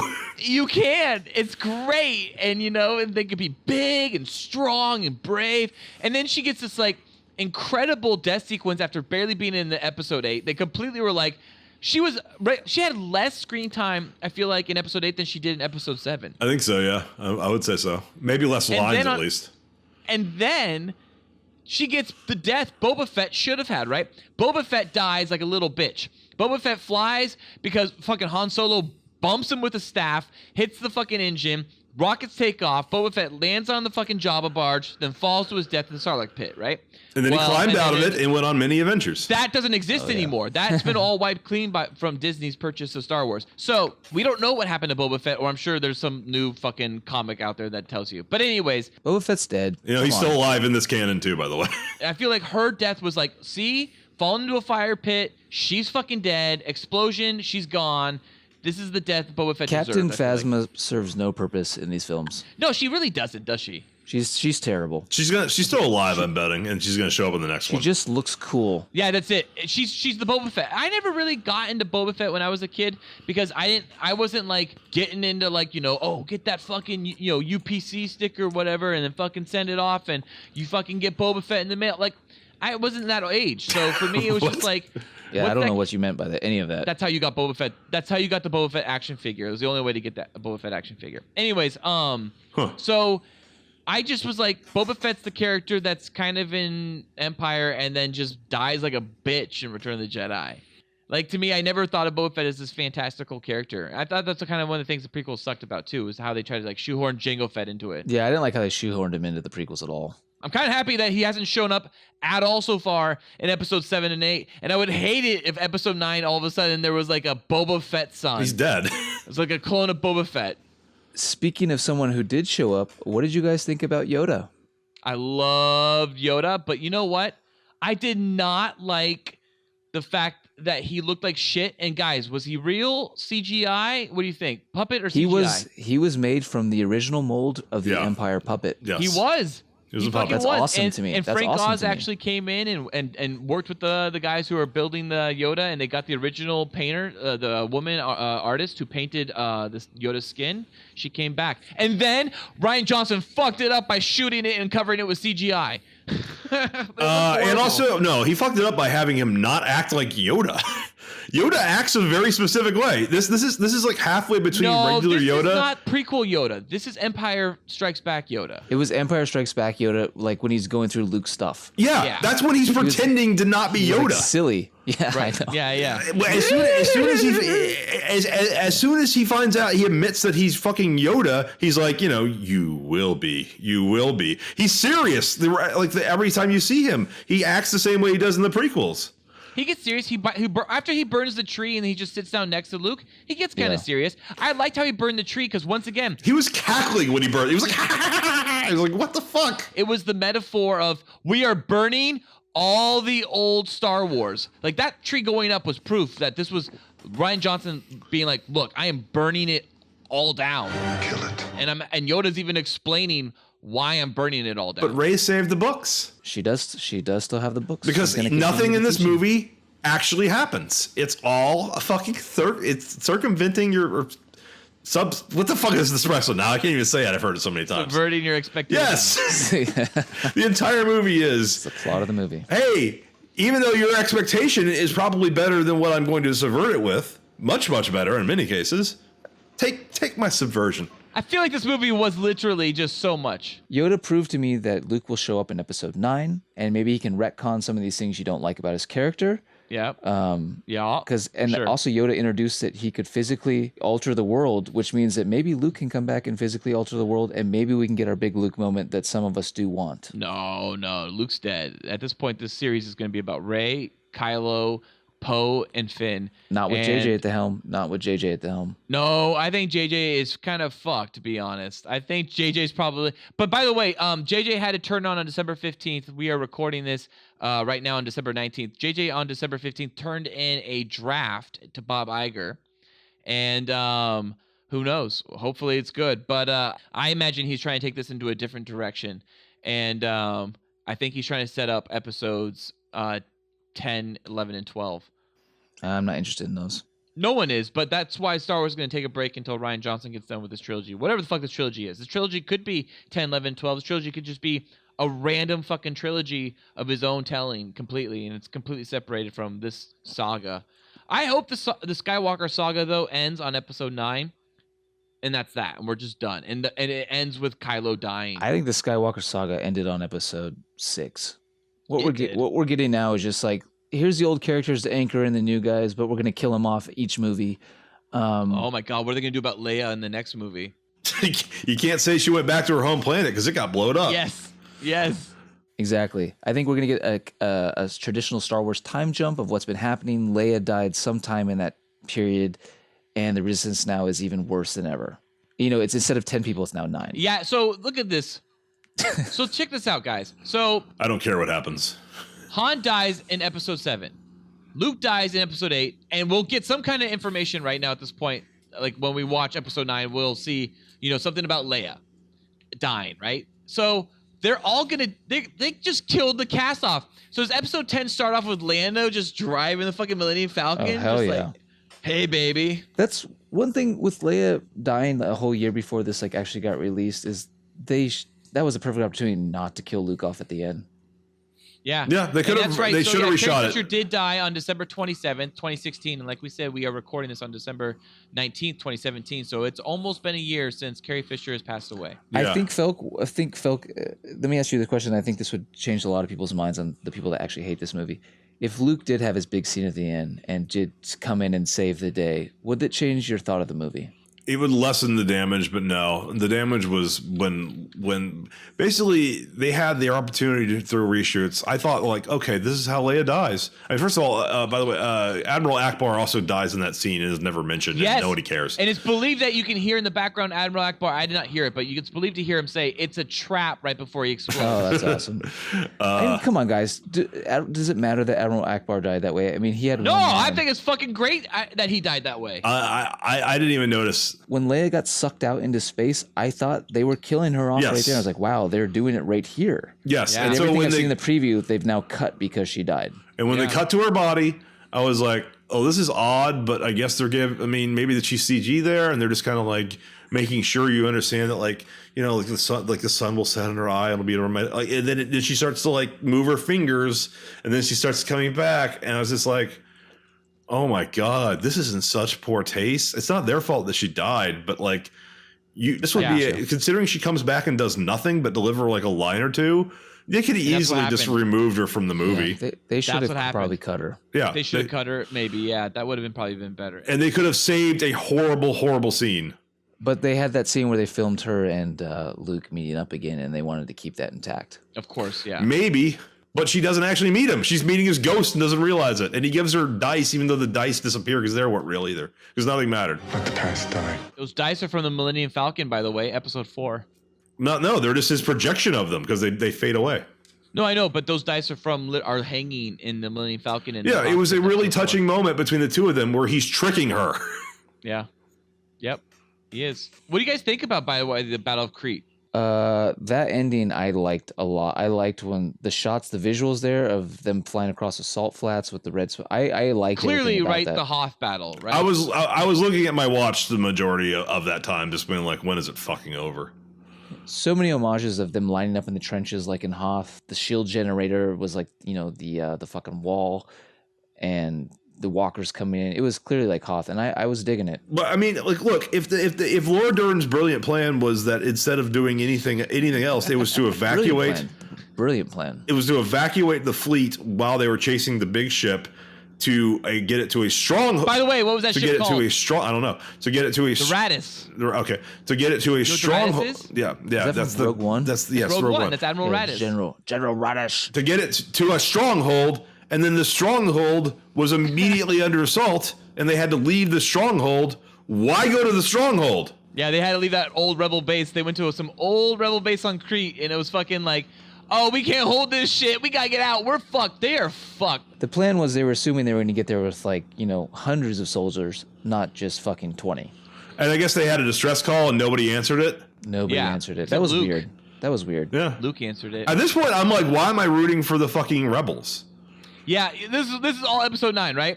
It's going to be all 20 members of the rebellion in the Millennium Falcon just leaving the planet of Crete. This is beginning episode 9.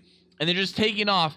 And then all of a sudden, boo, boo, boo, and they just explode the Millennium Falcon, kill every character in the movie, and then JJ writes a whole nother movie full of questions and mysteries, setting up episodes 10 and 12. Oh, Do it, JJ. That would be amazing. And it's characters like Jack and Kate and Locke, and they're all just Sawyer, and they're all just hanging out on Octu, on a random island on Octu. Start the movie with like Rey unplugging something from the back of her brain, and a big sign on the wall goes "Simulation ended," and she's like, "Oh, now it's time to get back to the adventures." No, and then like Luke's there and be like, "You passed the test, Rey. You saw through it." Of course, I would never be an asshole like that to you for no fucking reason, and of course, I wouldn't just try to kill my nephew in the middle of the night because I saw visions of things that hadn't happened yet, and then decided against it. But then he saw me, and he was like, "Oh shit!" He's reasonably thinking I'm going to kill him, so he's going to kill me. Form the Knights of Ren. Never mention the Knights of Ren again, and then go off to follow Snoke, who will never find out who he was because it didn't matter. Because he's dead, so fuck you for ever caring who he was. Even though we set up little clues like using the Emperor's theme when he appears and all kinds of things to make you think that he might be someone important. No, you were dumb for thinking that. He's nobody. He's dead now. Kill it. Supreme Leader Snoke may be someone called Bratta, and he is of the Duarte, and they are old sages, like philosopher type people. There's 4 of them. He is one of them, and he was all about the dark side, and since Snoke is thousands of years old, possibly, and this is the new theory. Oh, and I love that you still think that matters. Like I think it's clear that like he was it didn't matter who he was. You're never gonna find out, and he's dead now. But there are people who are still like, no man, we're gonna find out the truth about Snoke in the next one. No man, we're gonna find out who Rey's parents. They weren't just drunks who like sold her for money. They were someone important. We're gonna find out in the next one. I'm like, we will. No, dude. The whole point of this movie was that none of that. The answers were it's like that UHF fucking bit where like what's in the mystery box. Nothing! Absolutely nothing! Stupid! You're so stupid! You idiots! So Ryan Johnson in interviews has said, no one's seen UHF. And I'll paraphrase this, that he said that yes, I definitively, when I say have Kylo say Rey's parents are drunks, that I mean it, and that they're no one, and that I mean it. But that's not to say JJ won't change it. Way. So JJ can easily make it like, yeah, Obi-Wan was a drunk, bitches. That would be horrible. It wouldn't be Obi-Wan. It'd have to be Obi-Wan. Some people are like, maybe Obi-Wan's her father. I'm like, no, that's not how being dead works. You can't have kids when you're dead. Yes. It would have to be his grandkids. Obi-Wan had a kid sometime around after Return of the Jedi. But you could definitely have like a standalone where he goes on an adventure and ends up fucking some chick, and she leaves, and he never finds out she has a kid.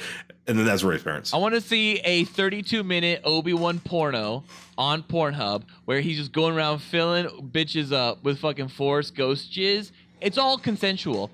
And he's just fucking bitches like crazy. And then one of them is like, her name is like Rey's mom. And he just fucks her, and she's like, what's your name? She's like, I'm Rey's mom. He's like, yeah. I'm Rey's mom before she had the kid. Fuck yeah. Your kid's going to be named Rey. Oh, yeah, Rey. Just Rey. Everyone has first names and last names in Star Wars, but she's just Rey. We're not going to tell you what her last name is because it's important. No, it isn't, you idiot. We tricked you. Yeah, that pissed me off when he says young Rey instead of young Skywalker. Like he says young, like Emperor Palpatine always said young Skywalker. And Snoke's like young Rey. I was like, fuck you, bitch. Say her last name. You didn't say her last name. Young Rey? Who the fuck would be? Yo, young Felk. Look at you hanging out over there in your new chair. Young Noli in your closet hanging out over there. You know it. Young Balor kicking it in the garage over there. You know it. So speaking of Snoke, guys, I think if you go back to the original trilogies and the Emperor shows up in Return of the Jedi, there's no explanation for him either. You just know he's the ultimate bad guy. Yeah, I've heard this shit, but I don't live in 1983 without the internet. Exactly. Yeah. I think we need some sort of explanation of why this guy started a new order and has Kylo Ren. We need to get it at some point. Yeah, functionally, he was just Vader's boss. They established who Vader is over the course of 3 movies. Snoke mentions Vader a lot, and he mentions Skywalker a lot. He wants Skywalker dead is really his ultimate plan. Yeah. So we need to find out who this guy is. Exactly. Why? Doesn't matter. He's dead. That was the point that I interpreted that as saying, like, you were dumb forever thinking he was someone important. Killed him off. Yes.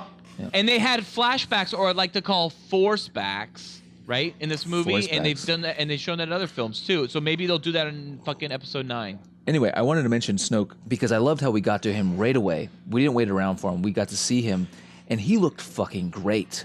Yes. I thought the Oh CGI my God. on him was great. Steppenwolf, Snoke. Like to me, it's so crazy. Steppenwolf, sorry about Justice League, looked the way he did, and Snoke looked as good and photorealistic as he did. And Andy Serkis, because Snoke wasn't done in 2 weeks after reshoots. oh God, Snoke what looked the fuck, Warner Brothers? Snoke right away. Though Snoke in the first minute was 100 times better than anything he did in Force Awakens. Like immediately, I was like, this guy is a big baddie. Like he is menacing. I love Andy Serkis. Yeah, that would be really cool if that was what was happening, but it wasn't. They were just making you think he was a big baddie, and then he's dead. Aha, we tricked you. I like that. Some people like foot fetishes films. I don't like feet. It's fine if people like it, but like I don't. I think that you maybe didn't take Star Wars as seriously as I did. Maybe I don't know. I take Star Wars very seriously. Okay. Nobody takes Star Wars more seriously than me. I got 2 fucking lightsabers right behind me right now. I'll bust out in a heartbeat. And Han Solo in carbonite on your wall. No, that's my fridge. You're having similar reactions to me. It sounds like, but I mean, obviously you're not as dire. You have more vitriol behind you. Oh yeah, definitely. Well, guys, I just want you guys to look on the document. There's something right above final tidbits because we're about to get there. What is that word? Volpexes. Volt? What are those, Felk? They're the little crystal foxes. Did you like them? Yeah. If you tell me I'm the guy who designed the Volpexes and they were little Star Wars foxies, and I was like, okay, they're cute. Nothing wrong with the Volpexes. Nothing wrong with Porgs. I didn't hate Porgs either. I thought they fit right in with the Star Wars universe, more so than maybe the Porgs. I ain't got no problems with Porgs. I ain't got no problems with Volpexes. I ain't got no problems with Porgs. I love fucking Porgs, guys.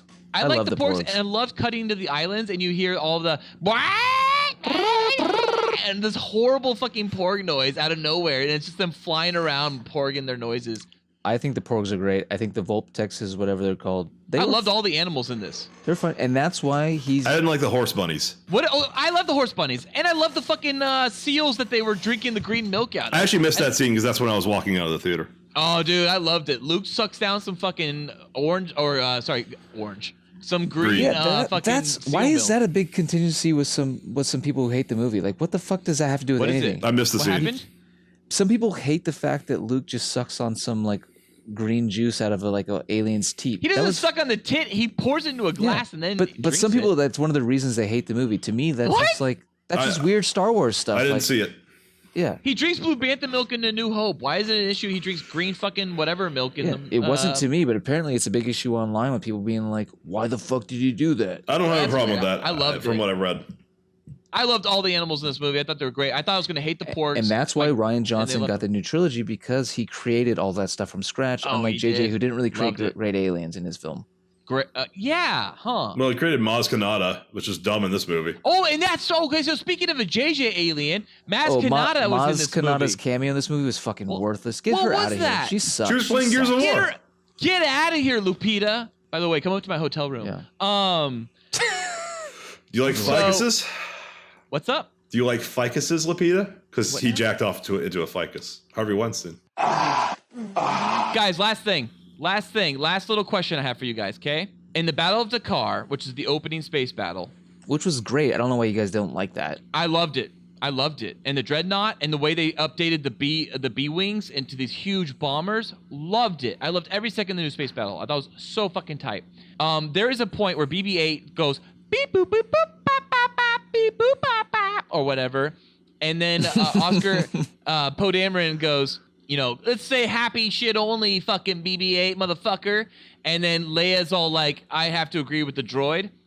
Guess what he was apparently saying during all that? Beep boop boop bop beep boop bop bop bop bop. I have a bad feeling about this. Yeah, that's what he said. Yeah, I have a bad feeling about this. So he's the one who dropped that in the movie, BB-8. I loved how they beat up BB-8, by the way. There were just scenes where they threw BB-8 and his fucking head came popping off and they fucking have to reconnect it and shit. Yeah, he did a lot in this movie. I mean, he even took over a fucking ATST ATST and was shooting, which at that point I thought was the redemption of Benicio del Toro's character, but it was an homage to Return of the Jedi where Chewie is in the thing. Me too. I thought that was Benicio too. I thought it was DJ. Yeah, but it was BB-8 Nope, shooting. that character was a meaningless character, but nothing. In my theater, that got the biggest share of the movie with BB-8 shooting. Guys. Final tidbits. So, like we mentioned earlier, we didn't see the Knights of Ren in this, but we did see the Knights of Ren in The Force Awakens Force back. Will we see the Knights of Ren this time as essentially the Imperial Guard for Supreme Leader Kylo? I honestly think Rian Johnson just forgot about them. He just was like, No, oh, what? I don't think he did. What do people like the most? I think he did his homework and decided what he liked and didn't like and just discarded stuff. Yeah. But Ballard, you brought up a good point. Yes, He didn't like Star Wars, so he discarded it. Shouldn't the Knights of Ren really have been the Imperial Guard for this film? I think we got that shot of all these guys in black, but he had his mask on then. Like, I don't know what that was. You know, the shot in the rain where it's like flashing lightning. the force back. But his mask is now gone. He is like no mask. It was a flashback back to the one he could have killed Luke or some shit. So he had that mask when he killed Luke, though. Like, I don't understand that. I don't know. Who knows now? Yeah. See, this is the problem. They're making a trilogy. They got no clue what 1, 2, and 3 are. That's a problem. It is a problem. It's a huge problem, especially when you're relying so heavily on like people understanding an arc.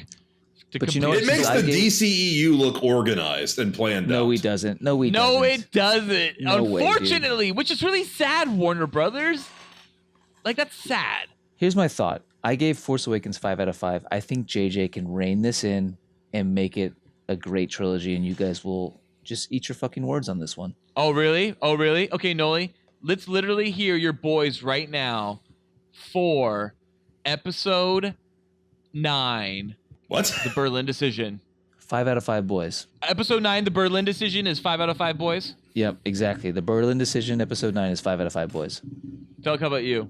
Well, I don't know what you're asking. You're asking me to rate a movie that hasn't Episode come out 9, yet? Star Wars, Episode Exactly. 9, The Berlin Decision. How many boys do you give it? Pass. That's not possible. Well, I give it a 1 out of 5 boys. It's a horrible movie. I'm just gonna say that right out. JJ has made a lot of great TV specials that turned into Mission Impossible 3, that turned into The Force Awakens.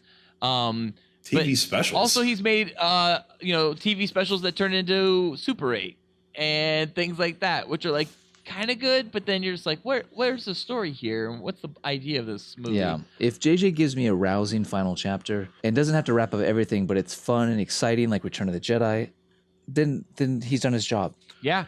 If he nails it, if he knocks it out of the park, it can knock fucking Last Jedi out of the park. And if he knocks it out of the park and makes his best film ever, oh my God, I might suck his dick. Save for a movie of apologies that just completely retcons everything we saw. And it's like, oh no, the Jedi did matter. Lightsabers do matter. The Force does have a light side and a dark side. There's good and bad, not this gray area shit that belongs in like a fucking Steven Soderbergh movie maybe, but not in Star Wars. Undoes all of that and sets you up to expect things and then delivers on those things rather than saying, here's something cool. Nope, not going to do that. Here's something cool. Nope, not going to do that over and over again. And actually gives us, it has so much redemption to do. It is so far in the hole. I don't know if anyone can save it, save for having it all be a dream. That's a good point, Felk. But if JJ does it, will you suck his cock? I mean, I would do that just to get my foot in the door of Hollywood. Yeah, that's a good point. I think we all would, really. We know it's circumcised. We should get into, I've heard enough of our points, but I think we should get into some of our reader emails. So we have 2 little reader emails for tonight's episode. Hello, Cool Boy Nation. What do you have to say? So we got an email from one of our fabulous listeners, Justin Ishard. That's his handle. And his opinion seems to match Cool Boy Felks here, like almost exactly. You guys are like, were you guys like sucking each other off? Did you see this together? Maybe. I don't know who that guy's was. I never got his name. Okay. So he says this, Justin's Heart says this. After the enjoyable Rogue One and hugely promising Force Awakens, I was ready to continue the saga I Whoa, grew up cherishing. Justin. I'm sorry, but enjoyable Rogue One. You're stopping me during this. Enjoyable Rogue One? Guys, I thought Rogue One was great. I loved it. I don't know what fucking 2/3 of a movie you saw. That third act rocked. So Justin loved Rogue One, but he doesn't like Last Jedi. Let's keep going. I'm sorry, Justin. But almost as soon as Leia force flew like Superman through space debris, I discovered the shocking truth that the filmmakers clearly wanted me to go fuck myself. And fuck myself hard. I've never been so humiliated from watching a movie in my life. I made it through the prequels and figured the worst had passed. Boy, was I wrong. This film is simply a massive fuck you to loyal fans who just wanted to see another swashbuckling space adventure. Here, Justin. Amen. All right, scrolling down. Ready to explore the mysteries of The Force Awakens? Go fuck yourself. Want to see Luke return to former glory? Go fuck yourself. He's dead. How about some awesome Rey training? Go fuck yourself. Snoke backstory? Go fuck yourself. Of course. Rey's parents? Go fuck yourself. Well- The Knights of Ren? Definitely go fuck yourself. But if you love social justice warriors pandering faggery... Whoa! Is faggery a word? About It is now. gay animals and class struggle on some casino planet straight out of a deleted scene from the prequels, you're in luck. I loved it. It was gayer than anything in the prequels. How about a plot centered around a slow-speed spaceship chase ripped straight from Battlestar Galactica? You're in luck. We mentioned that, episode 33. Skype calls sponsored by the Force? You're in luck. Yep. Characters from the Hunger Games? You're in luck. I think Laura he's referring Dern. to Holdo, yeah. What about your childhood hero Luke Skywalker reduced to drinking green milk from an alien cow while a girl with zero training beats him easily as he continually refuses to help his old friends, even after they found him using a map he made for them, only to laser astral project masturbate himself to death? Yep. Go fuck yourself, Ryan Johnson, you piece of shit. I would honestly attack you physically if I saw you in the street. Getting fucked in the ass in prison is preferably to watching this abomination again. R.I.P. Star Wars, 0 out of 10 cool boys. He went 10 cool boys. Wow, He wouldn't even 10. go to 10. Yeah, so Justin is hard, our loyal listener, hates this movie. And Phil, you guys pretty much said the same talking points. I don't condone violence. If you see Ryan Johnson on the street, maybe verbally tell him you're disappointed, but don't hurt him. Guys, Justin brings up a point we didn't really talk about, though, here. So everything we did touch upon, except Rey does beat Luke easily, handily, when she's Not training. really, but kind of. He was passively fighting, though. He's passively fighting. Wait, here's my question. If Rey is truly from nobody, then why the fuck is she so fucking good? Like, she's so good that she's beating Luke, who is the son of Anakin. Anakin is the prophecy, right? And then Luke is essentially the real prophecy, unless you consider Anakin the Return of the Jedi, which I do. But then Ooh. how is she so good? Because this movie has an anti-objectivist bent. It's basically like the anti-Incredibles where they're going with this, where like... Wait, Felk, is she fourth wave or third wave feminism, Rey? Third. Maybe even second, honestly. She's like Rosie the Riveter, basically. What a bitch. Who the fuck is Rosie the Riveter? She's... Phil, you do way too much about feminism. Who the fuck is Rosie the Riveter? Oh, is that the girl that does the World War II chick? Yeah, and then it got popular in the 70s. Gotcha. So second wave. With the red and white. Yeah, she's second wave. Girls can do anything boys can do. That's second wave feminism. That's I mean I don't actually really hate Rey at all. I think she's God, I love feminism. in the first film she's kind of charming. And this one she doesn't have really anything of value to do, and she's just kind of but Rey looked a lot hotter. I will say during did. the finale where she was like in the cockpit of the Millennium Falcon, that seemed kind of forced. I was like, oh, she's there. Okay. That was weird. Yeah. Yeah. Wait, what was I talking about? You were talking about first wave, third wave, and fourth wave, and second wave feminism? No, I was talking about the anti-objectivist bent that they're adding to this, where like, oh yeah, lineage doesn't matter, which is fine because like if you like objectivism, look at Brad Bird's work because like that's all the Incredibles and Ratatouille really are talking about, the idea like where like anyone can cook. That doesn't mean everyone can cook. That means that the ability you can cook can come from the weirdest places and from outside of the normal spectrum. The idea of like saying everybody is special is another way of saying nobody's special, because it is okay for some people to be special and some people to be more ordinary. This film has that being a Jedi means nothing. Heritage means nothing. Education means nothing. Training means nothing. Skill level means nothing. Because but it kind of does, because Rey has this absurd skill. Why? It doesn't matter. The kid picking up the broom at the end is their way of saying, yeah. I kind of feel like this movie kind of is setting up. I forgot the actual ending of this movie. I hated it. Yeah, I did not like the ending. I think they're setting up. What was this kid picking up the broom shit? That's not how you end a Star Wars movie. Because I think they're setting up the idea that everyone is force sensitive, and I don't like that. I saw the shot was on a group shot, and I was like, okay, he's gonna end it right here, like a classic Star Wars. Subverting your expectations. Let the past die. Yeah, subverting exactly. And then it cuts to that kid who fucking like force grabs a broom. Yeah, and it was just showing you that there's more force sensitive people out there, and the uprising will happen. Okay, maybe, but I Star Wars has always had the idea that some people are force sensitive, and some people, like Han, they don't have the ability to use the Force, and that's okay. They still contribute in their own ways and go on their own adventures. This film seemed to be breaking that. There was lines from Luke that specifically seemed to state that like everyone is force sensitive. There's no such thing as force sensitive, midichlorians, all that shit. No, I didn't get that. Maybe I thought that the kid in the broom was like, it wasn't necessarily that people are and aren't force sensitive now. It's just the idea that everyone is special, everyone's unique, and everyone can use the Force if they try hard enough. No, I didn't get that. Okay. Yeah, I didn't either. Maz Kanata apparently has force powers, but she's not a Jedi or something. There's just a bunch of force powers. No, I'm just saying. I think this film set up the idea that everybody is force sensitive, and that like it's not anyone can use the Force. The romanticizing of the Jedi ended when the prequels came out. That's when everything went out the window. Hey, you know what? Everybody thinks they're special, but guess what, Cool Boy Nation? You're not. Yeah. Exactly. Okay, guys. Well, we got another email. We got an email from Cool Boy Dorn. Cool Boy Dorn, of course. If you want to go back and listen to the Justice League Spoilercast, Dorn was a part of that. He writes to us, "Hey, cool boys. I saw The Last Jedi and thought I'd share my quick review with you guys. Out the gate, this was a very different type of Star Wars movie than we've seen before. Being a big Star Wars fan, I enjoyed the film. I enjoyed this film. But there were many things that just didn't work for me. Here's my breakdown. The main story, focusing on the First Order hunting down the Resistance in the slowest space chase ever, was kind of boring and confusing. Just shoot them down already." Yeah, we kind of touched upon that. They kept like lobbing like little balls out of I just don't understand why there wasn't a blockade.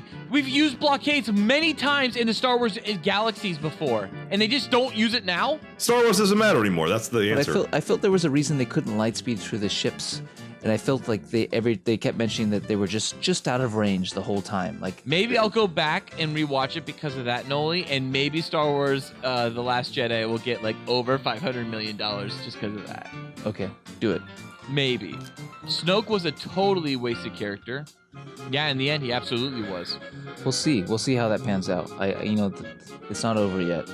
I feel like with Rey's parents, there's ways to fix that, but Snoke, like, what's the point of fixing that? The point was that he thought he was the ultimate badass, and he was fucking tricked by his own pupil who became the ultimate badass. That's what I'm saying. Kylo's fucking rising here is the most interesting thing in this whole new trilogy. It is what the trilogy's about, is Kylo's rising and Rey's light to meet it. What we didn't mention was, I think Justin said this girl who just beats everybody in fights. Snoke touched upon that being like, you lost to a fucking girl who never has done anything. He banished him. He said, you're worthless. Rey Kenobi. Rey motherfucking Kenobi. So we'll find out. I doubt that. I bet she's just really Rey to drunk parents. The next thing Dorn continues with is Yoda's look was weird and very distracting. Yeah, I agree. I thought Yoda's look was weird mainly because it was a real puppet, and then they fucking put CGI all over it to make it a Force ghost. And had him act like a weirdo. Yeah, and he did this weird underbite thing that Yoda never did before. Oh, Yoda's always been weird, guys. Go back, watch him. He's weird. No, he isn't always weird. He's only weird for 20 minutes in Empire Strikes Back, and then he's normal. Yes, because he's testing Luke. He has weird teeth. He's always had a weird underbite. Yes. Then Dorn continues with Chewie was also wasted. Yes. I agree. Why have this great character like Chewbacca who just lost Han Solo, and the first movie out the gate is, guess what, Chewie? We got nothing for Wookiees. We don't know anything about Wookiees. We don't like Wiggers. Whoa. Am I cutting that? Wiggers, that's not a bad thing. It's a white guy, right? That's fine. You can say that. That's our word, man. We can use it. Okay. I'll keep it in. And then Dorn says the casino horse chase scene was way too silly and unneeded. Well, he agrees with you guys. I disagree. I liked it, and I liked the little callback to the prequels. It felt like it tied the whole galaxy together. That's 20 minutes I could take back. And I love how it turned out that it was all to destroy everything in the end. It didn't at least work. we can destroy that casino. It's like, there's real casinos. What are you saying, Disney? Hey, Disney, I'm sure, has some stake in some casino. You have cruise ships. Yeah, exactly. Yes, yeah, where there's gambling in international waters. Yeah. They have Star Wars cruise ships now. Okay, moving on. The next thing Dorn writes is the cave scene with Rey snapping her fingers. WTF. They were setting up the idea that who Rey is a mystery. It's exciting. I like that scene. I like that scene. It was mysterious, and then when the face was slowly forming, I was like, "Oh my god, who the fuck is it gonna be? Who is it gonna be?" And then it was just her, and I was like, "Okay, I'm still confused." Yeah. But let's keep going. that's because that's Rian Johnson just playing with our he was tickling her asshole before he shoved the fucking knife dildo from 7-Up it. Like, this is gonna feel good. This is gonna feel good. Dick in the butt. And then Dorn continues with, I was hoping to see Luke go full Jedi Master and get on the action. On the action. At least more than what we got at the film's climax. Ooh, climax. But it was a nice send-off for the character in the end. See, I disagree. I agree and then disagree. It was not a nice send-off, but... Pissing on someone's grave is a nice send-off to some people, if they love piss. Because here's the thing. If Luke was really on Crete, or Cray, however they pronounce the fucking Crait, Well, Crate's a real country, right? I think it's Crate. But that's a real country. That's in Russia. No, that country you're speaking of is Crete. There's Crete in Greece. I just know because there's a mission called that in the first Modern Warfare, which is the fourth Call of Duty game. That's right, Cool Boy Nation. We know our geography based on video games. So, other than, games that could be creating fake countries for the sake of the fact that they don't want to upset any real country. I think it's a real country. Which things like Call of Duty have done a lot of times. Other than World War II games. Yeah, look it up, Felk. Anyway, so I wish if he was there, I feel like as a writer, Rian Johnson would have been forced into having to answer the situation of where does Luke go? Oh, after this, right? It's a fictional country from Far Cry 4. Oh, is it now? Oh God, your franchise mixed up. What do you do? What do you do with Luke if he's really there? And I think that's why, as a writer, Rian Johnson simply just went, I'll just make it so he's force timing it. And then force Skype, right? And then that answers it for me. So I don't have to figure out narratively what to fucking do with Luke, who just had the standoff with Kylo Ren. I really wish Luke was there because I would love to have seen that motherfucker go full Jedi Master. I agree with you. Yeah, that's the one thing I just was... That lost a whole boy for me because I really wanted to see that. That's all I wanted. I wanted that. Me too. Since Force Awakens, all I wanted to see was Luke tear it up as a Jedi Master, and we never got it, and that sucks. Tear it up. All the way. Up the ass. Door continues with, overall, I still enjoyed episode 8 because it's Star Wars. Yeah, that's why I'm giving it as high a score as I am. But it doesn't rank as one of the better films in the franchise for me. 3.5 out of 5 boys. Glad Dorn chimed in. Dorn's like me. He's a true fan. He can see past some of the things you guys are hating. You're a survivor. And are we done? So here in our final thoughts, Phil, you absolutely hate the movie. You'll never watch it again. Ballard, you're going to give it another view. Maybe you'll change your mind. I'll probably watch it when it comes out on video just to make sure it's just to see the shit I didn't see. Because I pissed 3 times in the movie. God damn. What the fuck did you drink beforehand? How much sex did you have? Going to piss was a more enjoyable experience than watching the movie. Wow. Sometimes I love peeing. Yeah. Like a lot. Sometimes I love peeing. Well, I love peeing too. And I also enjoyed this movie. For the faults it did have, I thought there was a lot to love. Sometimes when I have to pee really hard, I wait even more. Oh, yeah. And then have you ever gotten that feeling in your fingertips when you pee that your fingertips start to tingle? Sometimes I do it real slow. Like when I have a lot in me, I'll do it intentionally real slow because I'm thinking about the time that Tom Hanks peed forever in A League of Their Own. Oh yeah. Green Mile. Peeing's good. He's that's right. He's had a lot of cinematic peeing. I was thinking League of Their Own. He has, absolutely has. Yeah. I was thinking League of Their Own too. What was Ballard thinking? Green Mile. Green Mile. Where he can't pee. That's because he has. Can't pee, but then he pees for a really long time after he finally passes the stone. My favorite thing also about peeing is like when I like just pee on toilet paper. Have you ever had a shower after pee? Never. Of course not. I pee in the shower. That's a reference. That's a reference to Ballard misinterpreting shower after PE as shower after pee. Yes, that's right. What episode was that? Straight or Gay. Straight or Gay. Great episode. Maybe the best. Wait, so Ballard, you don't pee in the shower? I do all the time. I pee right on my feet. I mean, I'll pee in the shower, but I don't pee and then have to take a shower. Wait, Felk, you pee on your feet. Like you deliberately like say, hey, there's my feet. I'm going to aim my cock. Madonna says you're supposed to in that David Letterman interview. Yeah, when you have like a jelly, like fucking. No, it prevents jellyfish, toe fungus or whatever it's called. Fungus. Feet fungus. Pee on your feet, folks. Cool Boy Nation. CBAs. Cool Boy Antics. Pee on your feet. I trust Madonna.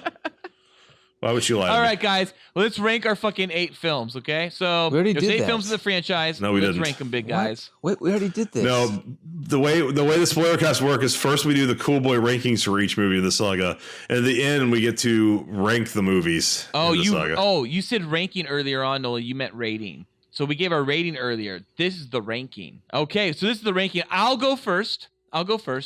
So the way, I mean, now, once again, so for Cool Boy's sake and Cool Boy Nation's sake, the rankings do not matter what your rating is. You can have a film that's 4 stars and a film that's 5 stars, but the 4-star is in the first slot and the 5 stars in the second slot. For instance, for me, I like Man of Steel more than I like Wonder Woman, but for me, when I rank the DCEU... For God's sake, just give me the damn number! My number 8 slot is Attack of the Clone.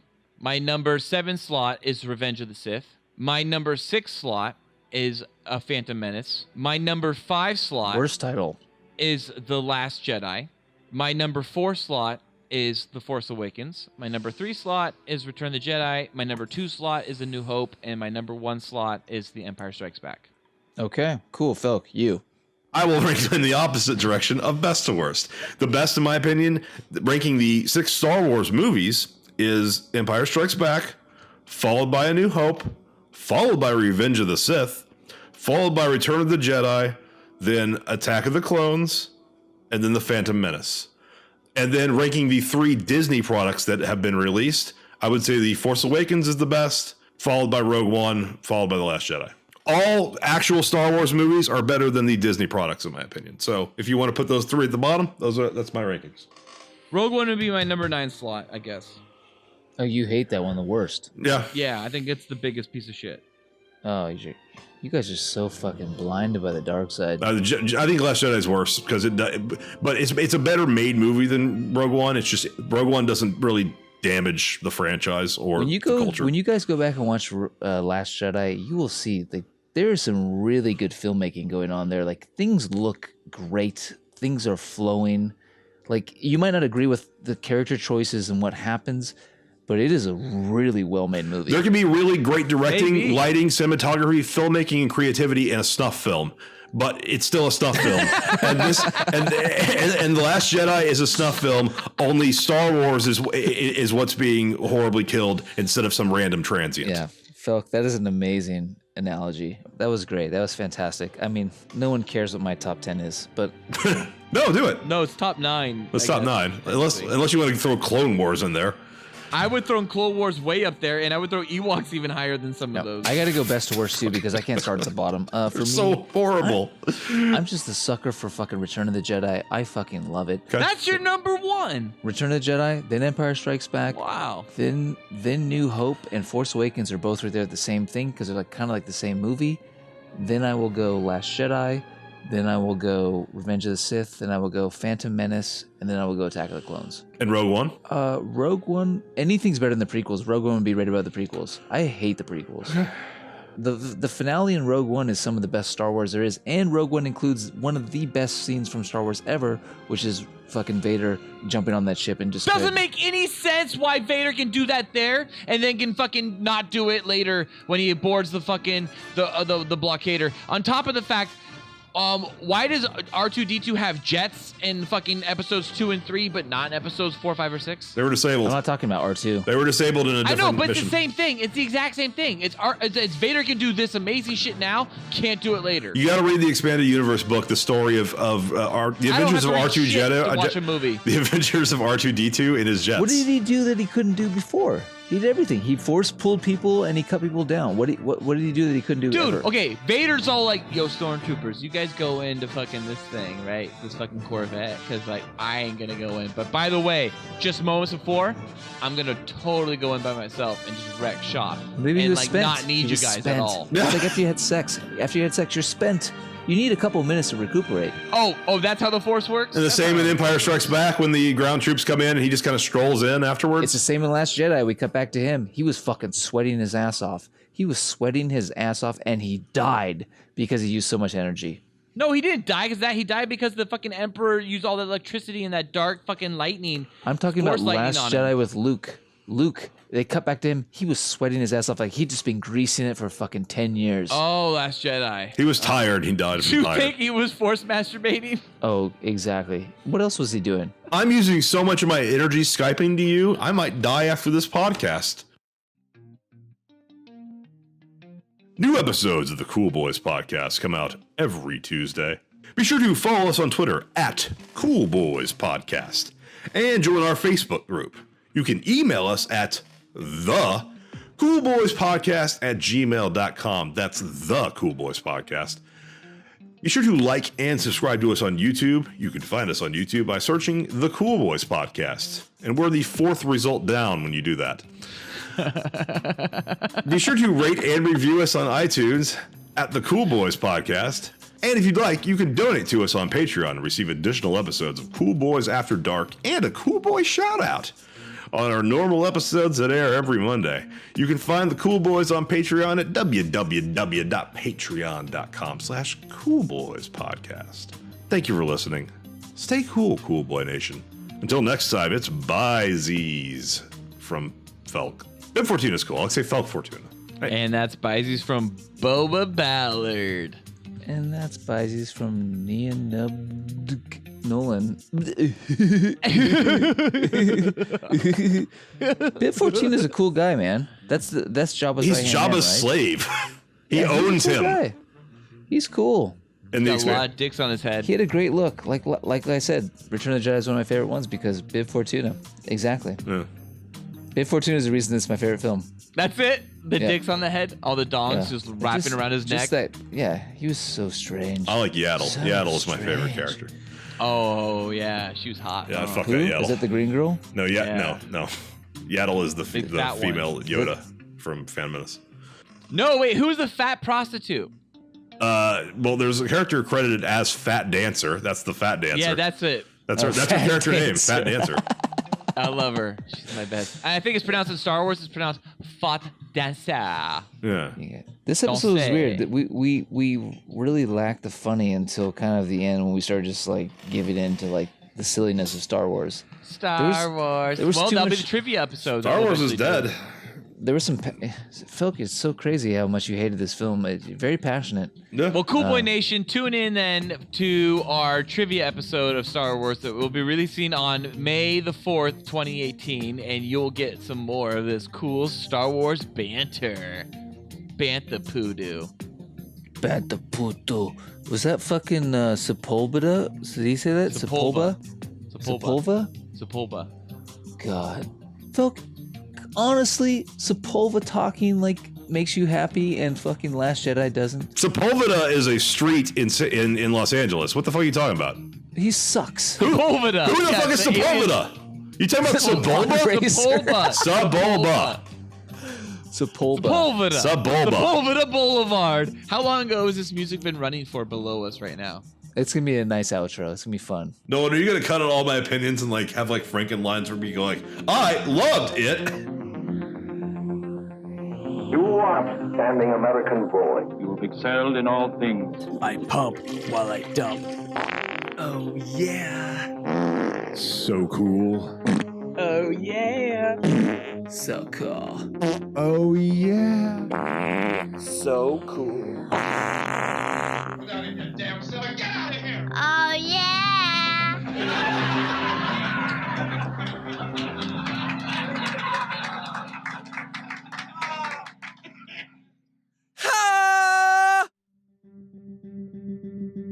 This episode of the Cool Boys podcast was brought to you by... Guys, real quick. Okay? You showing us your dick? What's happening? No, I totally forgot what I was going to say. Sorry. Okay. Fantastic. That's the Easter egg. Get some Cool boys. So serious.